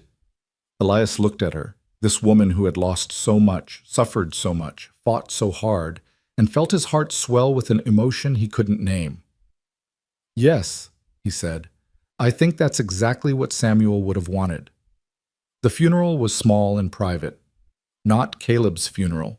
That was handled by his lawyers, attended by no one. But a memorial service for Samuel, held in the little church in Reed's Crossing 2 weeks after they returned to the ranch. Pastor Hart presided, his voice strong and clear as he spoke about a man he had barely known but deeply admired. Samuel Rowe believed that family is not about blood, the pastor said. He believed that love is the only bond that truly matters. He gave his life defending that belief. And because of his sacrifice, 7 children will grow up knowing that they are valued, that they are loved, that they belong. The children sat in the front pew, clean and solemn in their best clothes. Thomas had his arm around Emma, who was crying softly. The twins held hands, their faces mirror images of grief and hope. Marcus sat very straight, his dark eyes fixed on the simple wooden cross at the front of the church. Matthew had 1,000 questions that he was, for once, keeping to himself. And little Peter, the boy who had wandered alone on the prairie, the boy who still couldn't speak of whatever horrors had driven him there, reached out and took Lydia's hand, holding it tightly as if he would never let go. After the service, they walked together to the churchyard, where a small stone had been placed in Samuel's memory. There was no body to bury. Samuel's remains had been lost somewhere on the Montana plains, but the stone gave them a place to grieve, a focal point for the mourning that had been delayed too long. I wish you could have met him, Lydia said quietly, standing beside Elias before the stone. You would have liked him. He was kind, gentle, nothing like his brother. I feel like I know him, Elias replied. Through you, through the children, through everything you've told me about the man he was. He would have approved of you, I think. He would have been glad that I found someone who loves the children as much as he did. I do love them. All of them. Elias hesitated, then continued. And I love you, Lydia. I know I've said it before, but I want you to hear it again, here, in front of Samuel. I love you, and I will spend the rest of my life honoring everything he believed in. Lydia leaned her head against his shoulder. I know, that's why I chose you. They stood there for a long time, watching the sun set over the Montana hills, painting the sky in shades of gold and crimson. The children gathered around them, and for a moment they were all connected, a family forged in loss and love, standing together at the end of one story and the beginning of another. The formal adoption proceedings began the following month. It was a complicated process, made more so by the fact that none of the children had proper documentation. No birth certificates, no records of previous guardianship, nothing to prove who they were or where they had come from. But Henry Marsh, who had stayed on to help with the legal aftermath of Caleb's death, proved to be as skilled at navigating adoption law as he had been at criminal prosecution.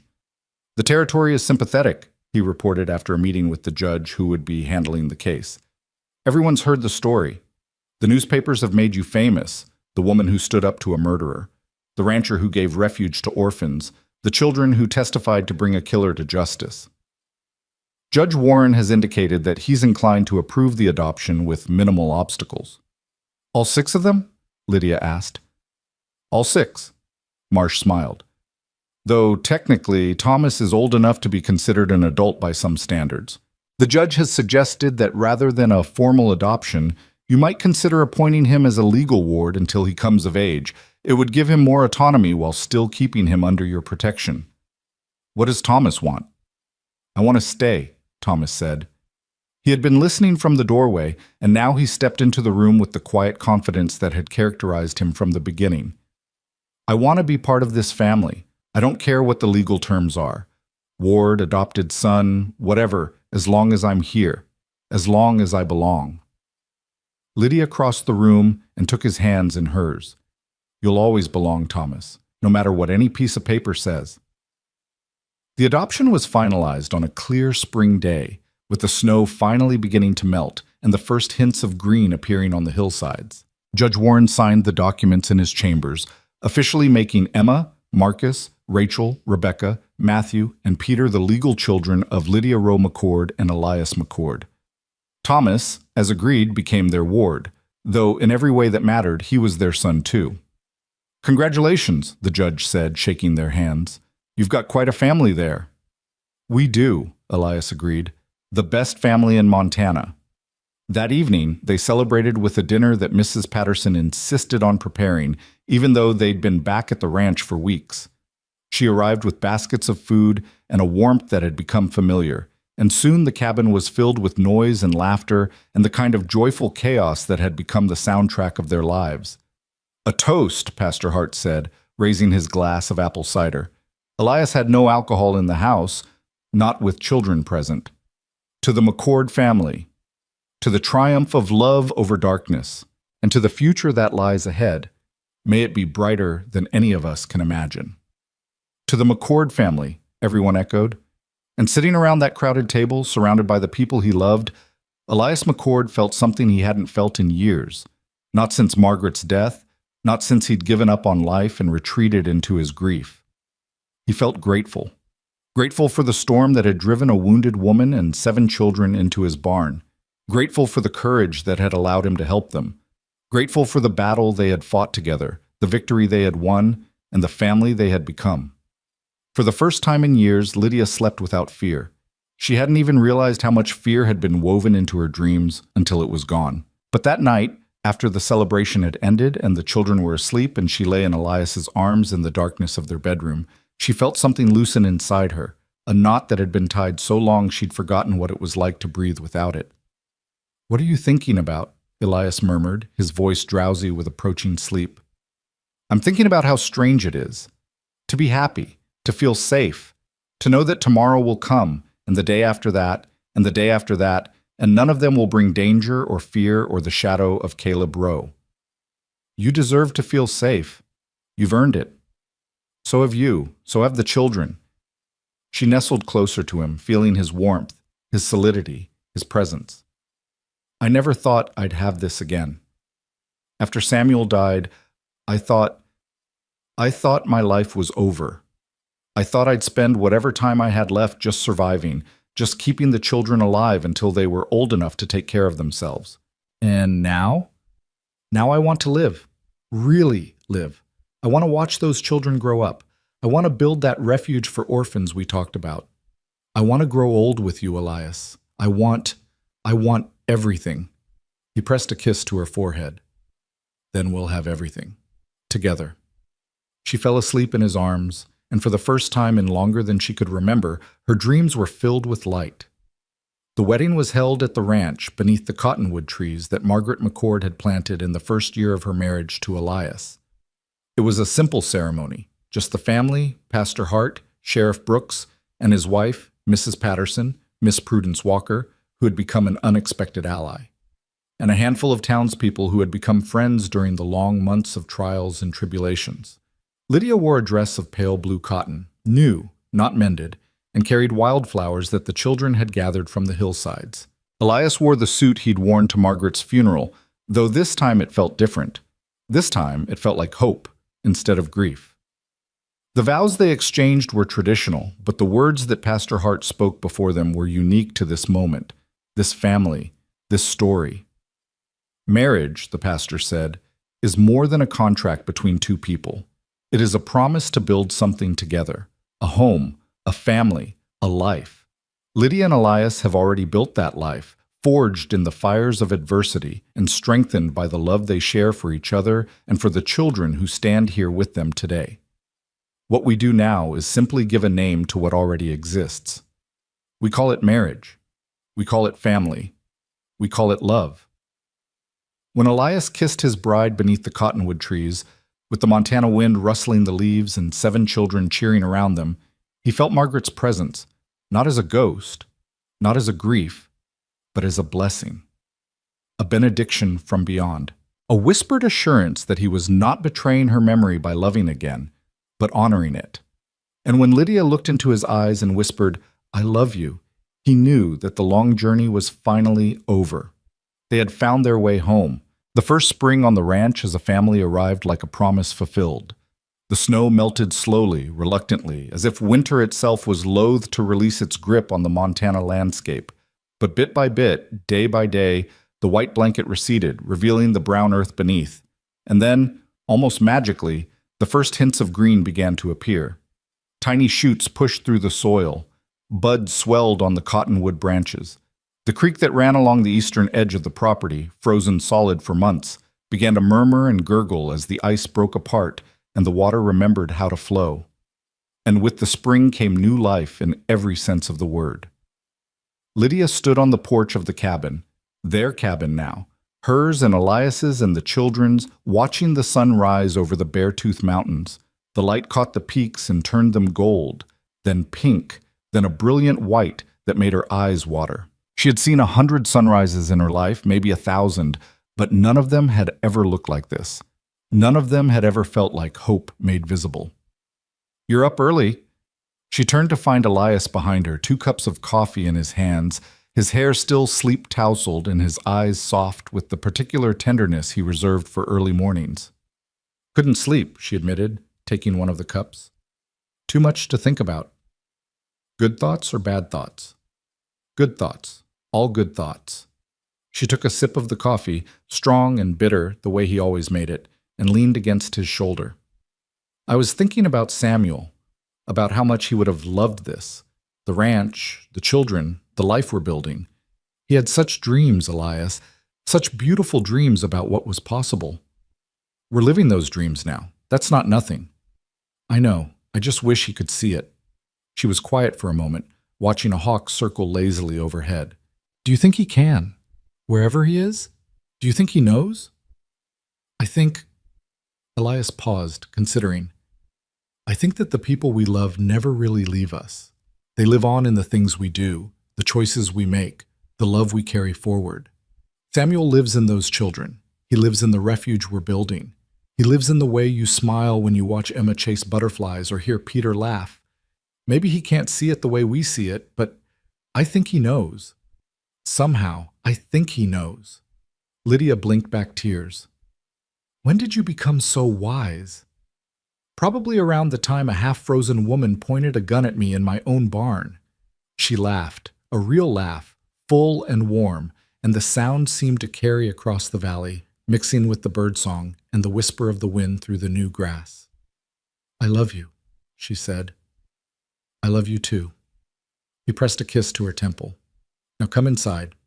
The children will be up soon, and someone needs to make breakfast." The children woke gradually, as they always did, emerging from their rooms in various states of alertness. Thomas was first, as always. At 14 now, he had taken on the unofficial role of eldest brother with a seriousness that sometimes made Elias's heart ache. The boy had seen too much, lost too much, grown up too fast. But he was also finding his way back to something like childhood, slowly and tentatively, learning that it was safe to laugh and play and dream. The twins came next, Rachel and Rebecca moving in their usual perfect synchronization. At 11, they had developed distinct personalities that made it easier to tell them apart. Rachel was the talker, the planner, the one who always had an opinion about everything, while Rebecca was quieter, more observant, content to let her sister take the lead while she watched and listened and thought her own private thoughts. Marcus stumbled out, rubbing his eyes, his 10-year-old dignity somewhat compromised by the spectacular bedhead he was sporting. He'd grown 2 inches since they'd arrived at the ranch, and his face had lost some of its wariness, though there were still moments when the shadows of his past crossed his features like clouds blocking the sun. Matthew, at 9, was already chattering before he was fully awake, peppering Lydia with questions about what they were having for breakfast, whether they could go fishing later, and did she know that birds were descended from dinosaurs? He'd read it in a book, that Pastor Hart had lent him. 8-year-old Emma came running down the stairs with her usual exuberance, her blonde hair flying behind her, her face bright with the particular joy of a child who has finally learned that mornings can be safe. She threw herself at Lydia with abandon, wrapping her arms around her waist and holding on tight. "Good morning, sweetheart," Lydia murmured, stroking her hair. "Did you sleep well?" "I dreamed about the baby horses," Emma said. "The ones Mr. Harmon is bringing next week. I dreamed they let me ride them. You'll have to wait until they're bigger for that, but you can help name them if you like." "Really? Can I really?" "Really and truly."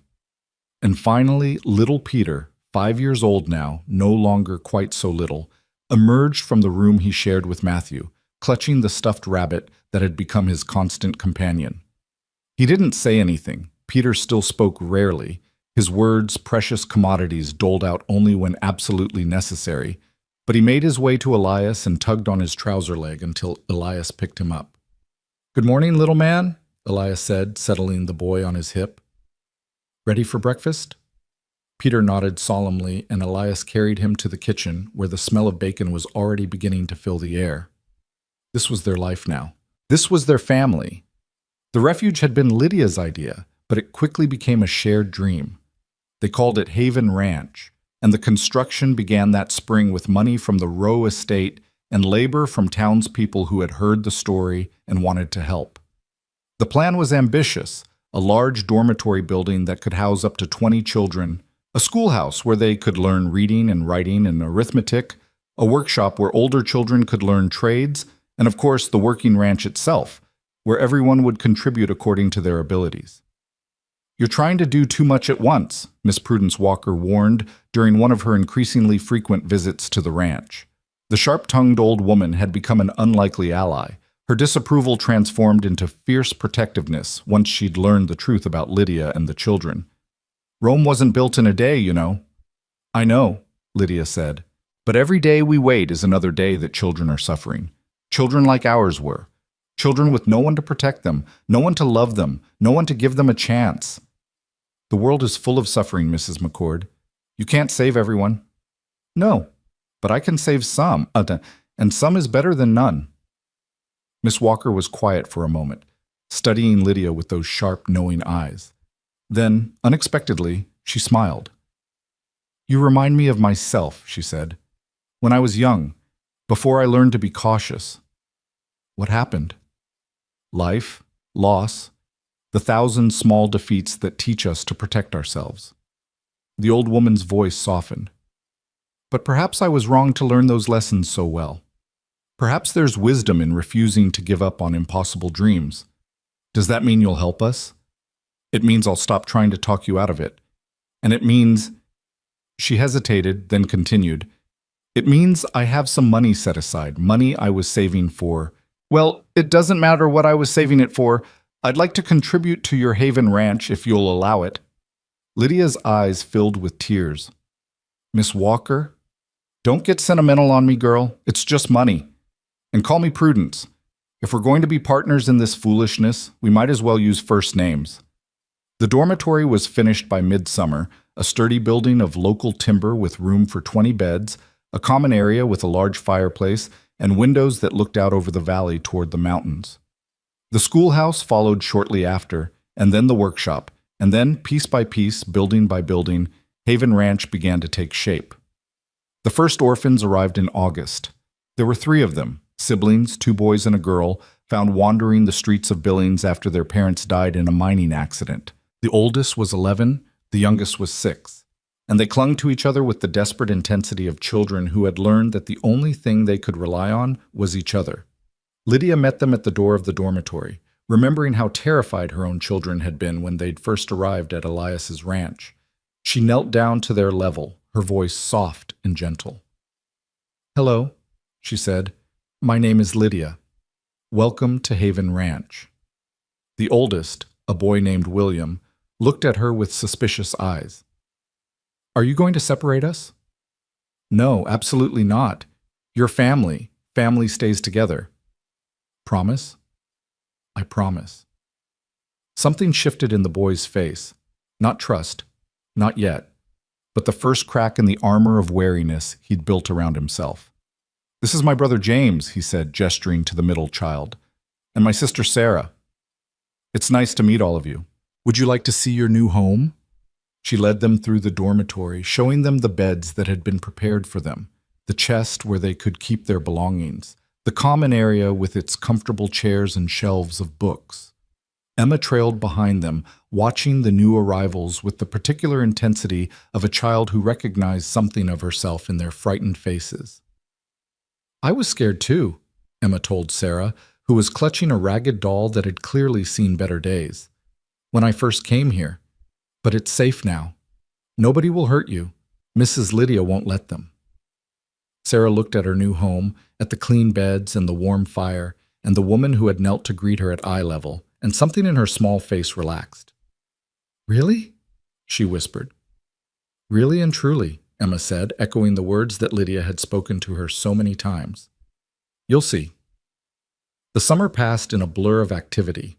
More children arrived, some brought by the Territorial Orphan Society, others found by Sheriff Brooks during his travels, still others delivered by Pastor Hart, who had taken to seeking out abandoned and neglected children with the fervor of a man on a holy mission. By September, there were 12 children living at Haven Ranch, not counting the original 7 McCord children, and the dormitory that had seemed so large in the spring was beginning to feel crowded. "We need to expand," Lydia said one evening, poring over the accounts at the kitchen table. "Another dormitory at least, maybe 2. "We can afford it," Elias said, looking over her shoulder. "The Rowe estate was larger than we thought, and the ranch is turning a profit for the first time in years. It's not just about money, it's about people. We need more help, teachers, caretakers, people who can give these children the attention they deserve." "What about Martha Simmons?" Lydia looked up. "Caleb's former housekeeper?" "She came forward when it mattered. She risked her own safety to bring us the evidence we needed. And she's been writing to you, hasn't she, asking about the children?" "She has." Lydia was quiet for a moment, considering. She always said she felt guilty for not speaking up sooner. Maybe this would give her a chance to make amends. "It's worth asking." Martha Simmons arrived at Haven Ranch 3 weeks later, her modest luggage containing everything she owned in the world. She was a different woman than the one who had stood up in that courtroom and changed the course of the trial. Older, somehow, and more worn, as if the weight of her testimony had taken something from her, even as it had freed Lydia and the children. "Thank you for having me," she said, her voice uncertain. "I know I have no right to be here, not after everything I failed to do." "You're here now," Lydia said gently. "That's what matters." "I should have spoken up sooner. I should have told someone what Caleb was planning. If I had, Samuel might still be alive. Those children might never have had to suffer. Or things might have turned out exactly the same, or worse." Lydia took her hand. "We can't change the past, Martha. We can only do better in the present.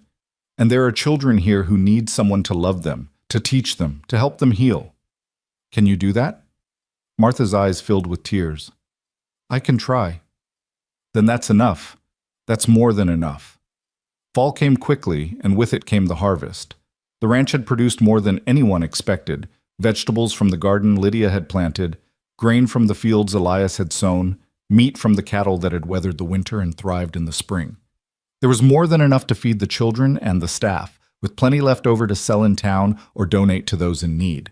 The children helped with the harvest, even the youngest ones, learning the satisfaction of honest work and the pride of contributing to something larger than themselves.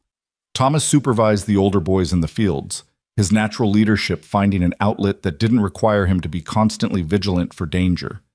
The twins organized the kitchen, preserving vegetables and baking bread and preparing meals for the growing household. Marcus discovered a talent for working with animals and spent hours in the barn, caring for the horses and cattle with a gentleness that surprised everyone who remembered the sullen, suspicious boy he'd been. And through it all, Lydia watched her family grow and change and heal. She watched Emma teach the younger orphans how to play the games she'd learned, her fear of strangers gradually fading as she discovered the joy of being a big sister. She watched Matthew share his books with children who had never owned a book in their lives, his endless questions finally finding others who wanted to learn alongside him. She watched Peter slowly, tentatively begin to speak more. Not much, never much, but enough to let them know he was there, that he was healing, that the wounds of his mysterious past were beginning to close. And she watched Thomas, her firstborn in every way that mattered, begin to transform from a boy into a young man. He turned 15 that fall, and Elias marked the occasion with a gift that made the boy's eyes go wide, a horse of his own, a young mare with a chestnut coat and a gentle temperament. "She's yours," Elias said. "To train, to ride, to care for, a man needs a horse in this country." "Sir, Thomas stopped, overcome. "Thank you. Thank you so much. You've earned it. You've more than earned it." That night, after the birthday celebration had ended and the children were in bed, Lydia found Thomas sitting on the porch, looking out at the stars. "Can't sleep?" she asked, settling beside him. "Too much to think about." "Good thoughts or bad thoughts?" He smiled at the familiar question. "Good thoughts. Mostly." He was quiet for a moment. "Mrs. McCord, Lydia, can I ask you something?" "Anything." "Do you think Mr. Samuel would be proud of us? Of everything we've built here?" Lydia felt tears prick at her eyes. "I think he would be prouder than words can say. I think he would look at you, at all of you, and see everything he ever dreamed was possible. I think about him sometimes, about what he said, about family being about love, not blood. I didn't really understand it then. I was just a kid. But now," he gestured at the dormitory, the schoolhouse, the buildings that represented so much hope. "Now I think I do." "Family is what you choose," Lydia said softly. "It's the people you love, the people who love you, the bonds you build through shared struggle and shared joy." Samuel understood that, and because of him, because of what he believed and fought for, dozens of children will grow up knowing that they're not alone, that they matter, that they're loved. Thomas nodded slowly. "I want to be like him. I want to help build something that matters, something that lasts." "You already are, Thomas. You already are." Winter came again, but this time it felt different. The cold was just as bitter, the snow just as deep, but the cabin that had once echoed with loneliness was now bursting with life. There were too many people to fit around a single table, so they ate in shifts, the children laughing and talking and arguing the way families do. There were too many voices to track, too many stories being told at once, too much noise and chaos and beautiful, wonderful mess, and Lydia loved every moment of it. She loved the early mornings when she woke in Elias's arms and listened to the sounds of children stirring, knowing that they were safe, that they were warm, that they were loved. She loved the long afternoons teaching lessons in the schoolhouse, watching young minds light up with understanding. She loved the quiet evenings by the fire, mending clothes or reading stories or simply sitting in the presence of the people who had become her family.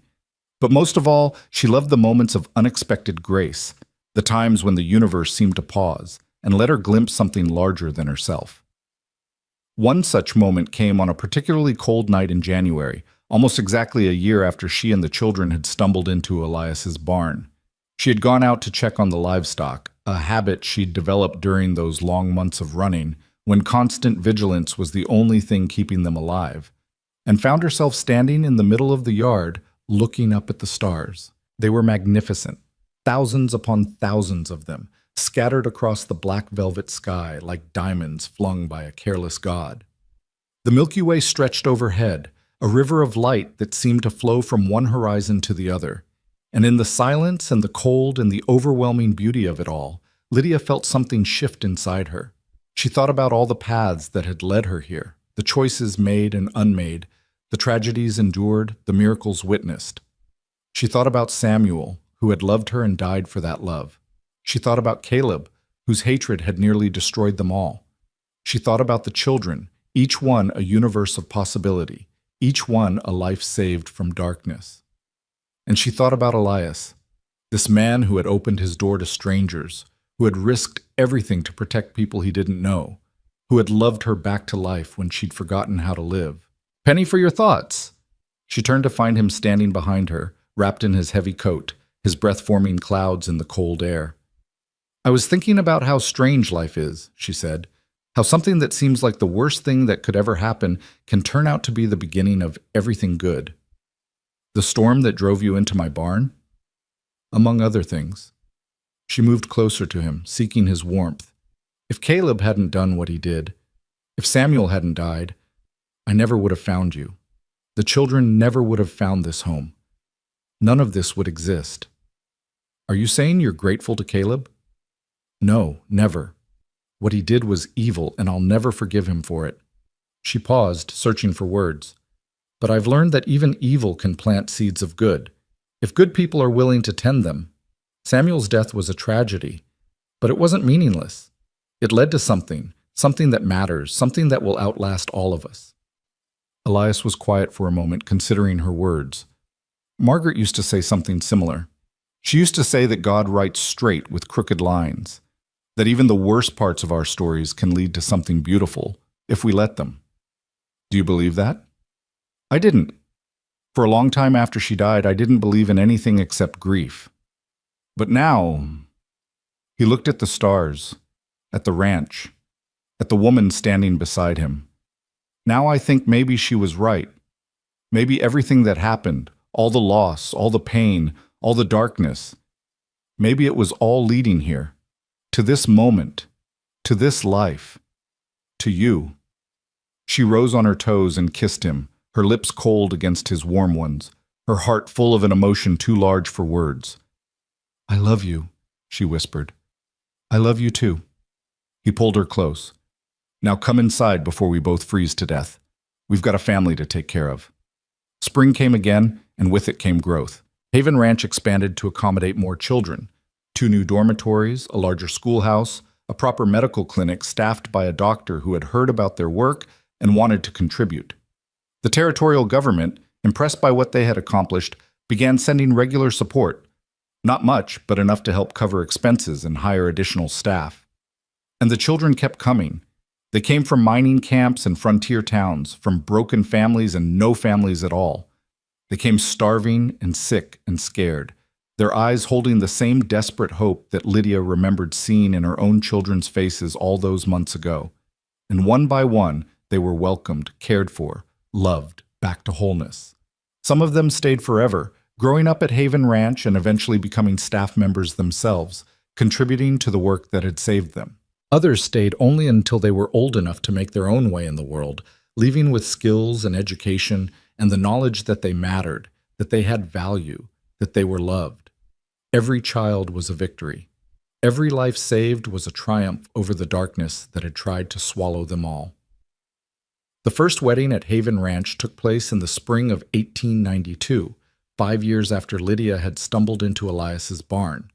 Thomas McCord, no longer a boy but a young man of 20 with his father's height and his mother's fierce determination, married a young woman named Clara, the daughter of one of the doctors who worked at the clinic. They had met when Clara came to visit her father and found Thomas in the barn, gentling a skittish horse with the patience and skill he'd developed over years of practice. She's beautiful, Claire had said, watching the horse finally calm under Thomas's hands. She's scared, Thomas replied. Someone hurt her before she came here. She doesn't trust easily. But you're helping her. I'm trying. Sometimes that's all you can do. Try. And keep trying, even when it seems impossible. Clara had looked at him then, really looked at him, and seen something that made her want to keep trying too.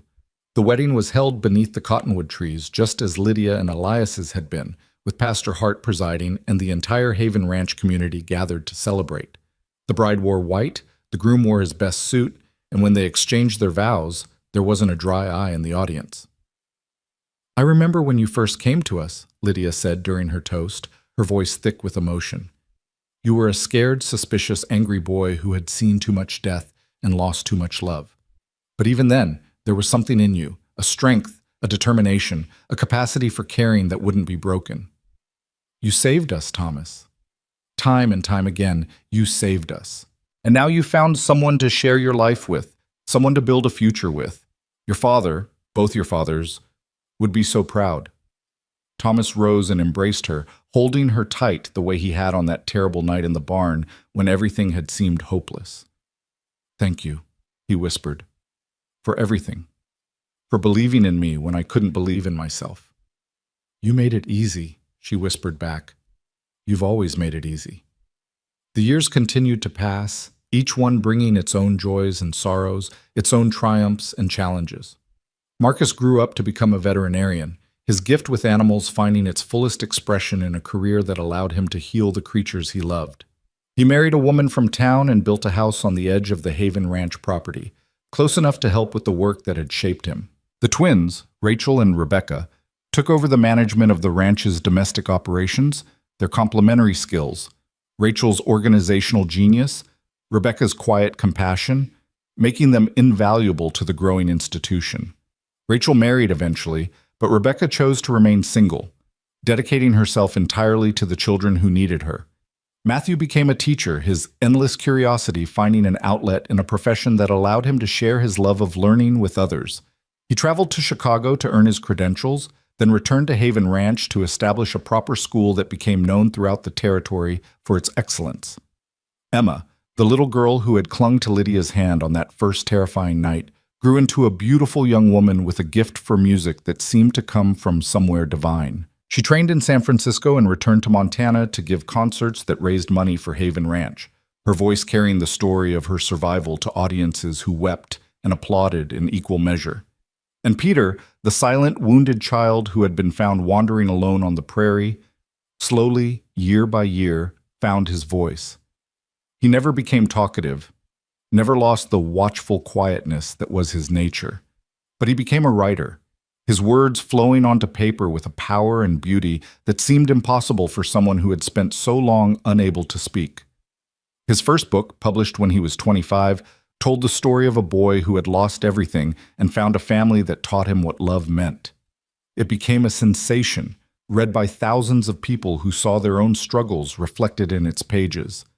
Through it all, Lydia and Elias remained at the center, older now, grayer, slower, but no less devoted to the work they had begun. They celebrated their 25th wedding anniversary surrounded by family, not just the 7 children they had adopted, but their spouses, their children, the dozens of former orphans who considered Haven Ranch their home.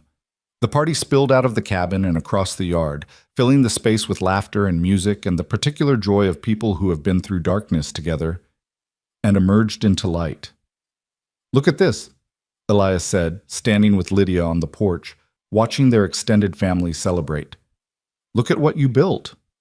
"What we built," she corrected. "I couldn't have done any of this without you." "You would have found a way. You always find a way." She leaned against him, feeling the warmth of his body, the strength of his presence, the love that had sustained her through decades of joy and sorrow. "Do you remember what you said to me that first night?" she asked. "In the barn when I was pointing a gun at your chest?"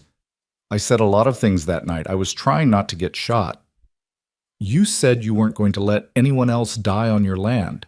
I remember." "I didn't believe you. I'd stopped believing anyone could be trusted, anyone could be safe. But you proved me wrong. You proved me wrong every single day for 25 years. And I'll keep proving you wrong for 25 more. Promise?" He turned her to face him, cupping her face in his hands the way he had on so many occasions, his eyes full of the same love that had saved her all those years ago. "I promise," he said, "today, tomorrow, forever." She kissed him then, in front of their family and their friends and their children, not caring who saw, not caring about propriety or dignity or any of the things that had once seemed so important. This was her life. This was her family. This was the home she had built from the ashes of tragedy and the seeds of hope. And it was more beautiful than she had ever dared to imagine. The final chapter came on a quiet evening in autumn, many years later. Lydia was old now, truly old, her hair white as Montana snow, her body frail in ways it had never been before. She spent most of her days in the rocking chair on the porch, wrapped in blankets against the cold, watching the endless activity of Haven Ranch with eyes that still sparkled with the fierce intelligence that had defined her. Elias had passed 3 years earlier, peacefully, in his sleep, with Lydia's hand in his and their children gathered around them. She missed him every day, missed his voice, his warmth, his unwavering presence at her side. But she also felt him everywhere she looked, in the cottonwood trees they had planted together, in the faces of the children who had become their legacy, in the very air of this place that they had built from nothing but love and determination. Thomas came to visit every day, bringing his grandchildren, Lydia's great-grandchildren, to sit at her feet and listen to stories about the old days. The others visited too, when they could. Marcus with his veterinary bag and his gentle hands, the twins with their organizational spreadsheets and their warm hugs, Matthew with his books and his endless questions, Emma with her music and her light, Peter with his quiet presence and his profound silence that said more than most people's words. And the orphans, the hundreds of children who had passed through Haven Ranch over the decades, they came too. They came from all over the territory, from all over the country, to pay their respects to the woman who had saved them, who had loved them, who had given them a chance when no one else would. On the last day, Lydia gathered her family around her. "I need to tell you something," she said, her voice thin but clear. "Something I've been thinking about for a long time." "What is it, Mother?" Thomas asked, using the name he had called her for decades, the name that still made her heart swell with love. "When I walked into Elias's barn all those years ago, I was ready to die. I had given up on everything, hope, love, the future. All I wanted was to protect you children for as long as I could, and then I didn't care what happened to me." The room was silent, her family listening with the particular intensity of people who know they are hearing something sacred. But Elias wouldn't let me give up. He saw something in me that I couldn't see in myself. He saw someone worth saving. And when he saved me, he taught me the most important lesson of my life. "What lesson?" Emma asked softly. Lydia smiled, the same smile that had comforted frightened children, encouraged struggling students, welcomed orphans to their new home for more than 30 years. That love is stronger than fear. That hope is stronger than despair. That even in the darkest moments, when everything seems lost, there is always, always a chance for something beautiful to grow. She reached out and took Thomas's hand. "You children were that beautiful thing for me. Haven Ranch was that beautiful thing. This family, all of you, you're the proof that even the most terrible tragedy can lead to something worth living for." Tears were falling freely now, running down the faces of the people she loved most in the world. "Don't cry," she said gently. "This isn't sad. This is the end of a story that turned out better than I ever could have imagined. I'm going to see Elias again. I'm going to see Samuel. I'm going to be with the people I've lost, while the people I love carry on the work we started together." "We will," Thomas said, his voice rough with emotion. "We'll carry it on. We'll make sure Haven Ranch survives for generations. We'll make sure everything you built lasts forever." "I know you will." She squeezed his hand. "I've always known. From the moment I met you, I knew you were destined for something extraordinary. All of you are. All of you have been." She closed her eyes then, and her family gathered close, holding her hands and stroking her hair and telling her they loved her, that they would never forget her, that everything she had done would live on in them and their children and their children's children. And as the sun set over the Montana mountains, painting the sky in shades of gold and crimson, Lydia Rowe McCord took her final breath. She died as she had lived, surrounded by love, sustained by hope, at peace with everything she had done and everything she had been. The funeral was the largest the territory had ever seen. People came from hundreds of miles away, former orphans, now grown with families of their own, townspeople who remembered the fierce woman who had stood up to a murderer, strangers who had heard the story and wanted to pay their respects. The church in Reed's Crossing couldn't hold them all, so the service was held outdoors, beneath the cottonwood trees where Lydia and Elias had been married so many years before. Pastor Hart's successor spoke of her courage, her compassion, her unwavering commitment to the children no one else wanted. Thomas spoke of the mother who had saved him from certain death and taught him what it meant to be part of a family.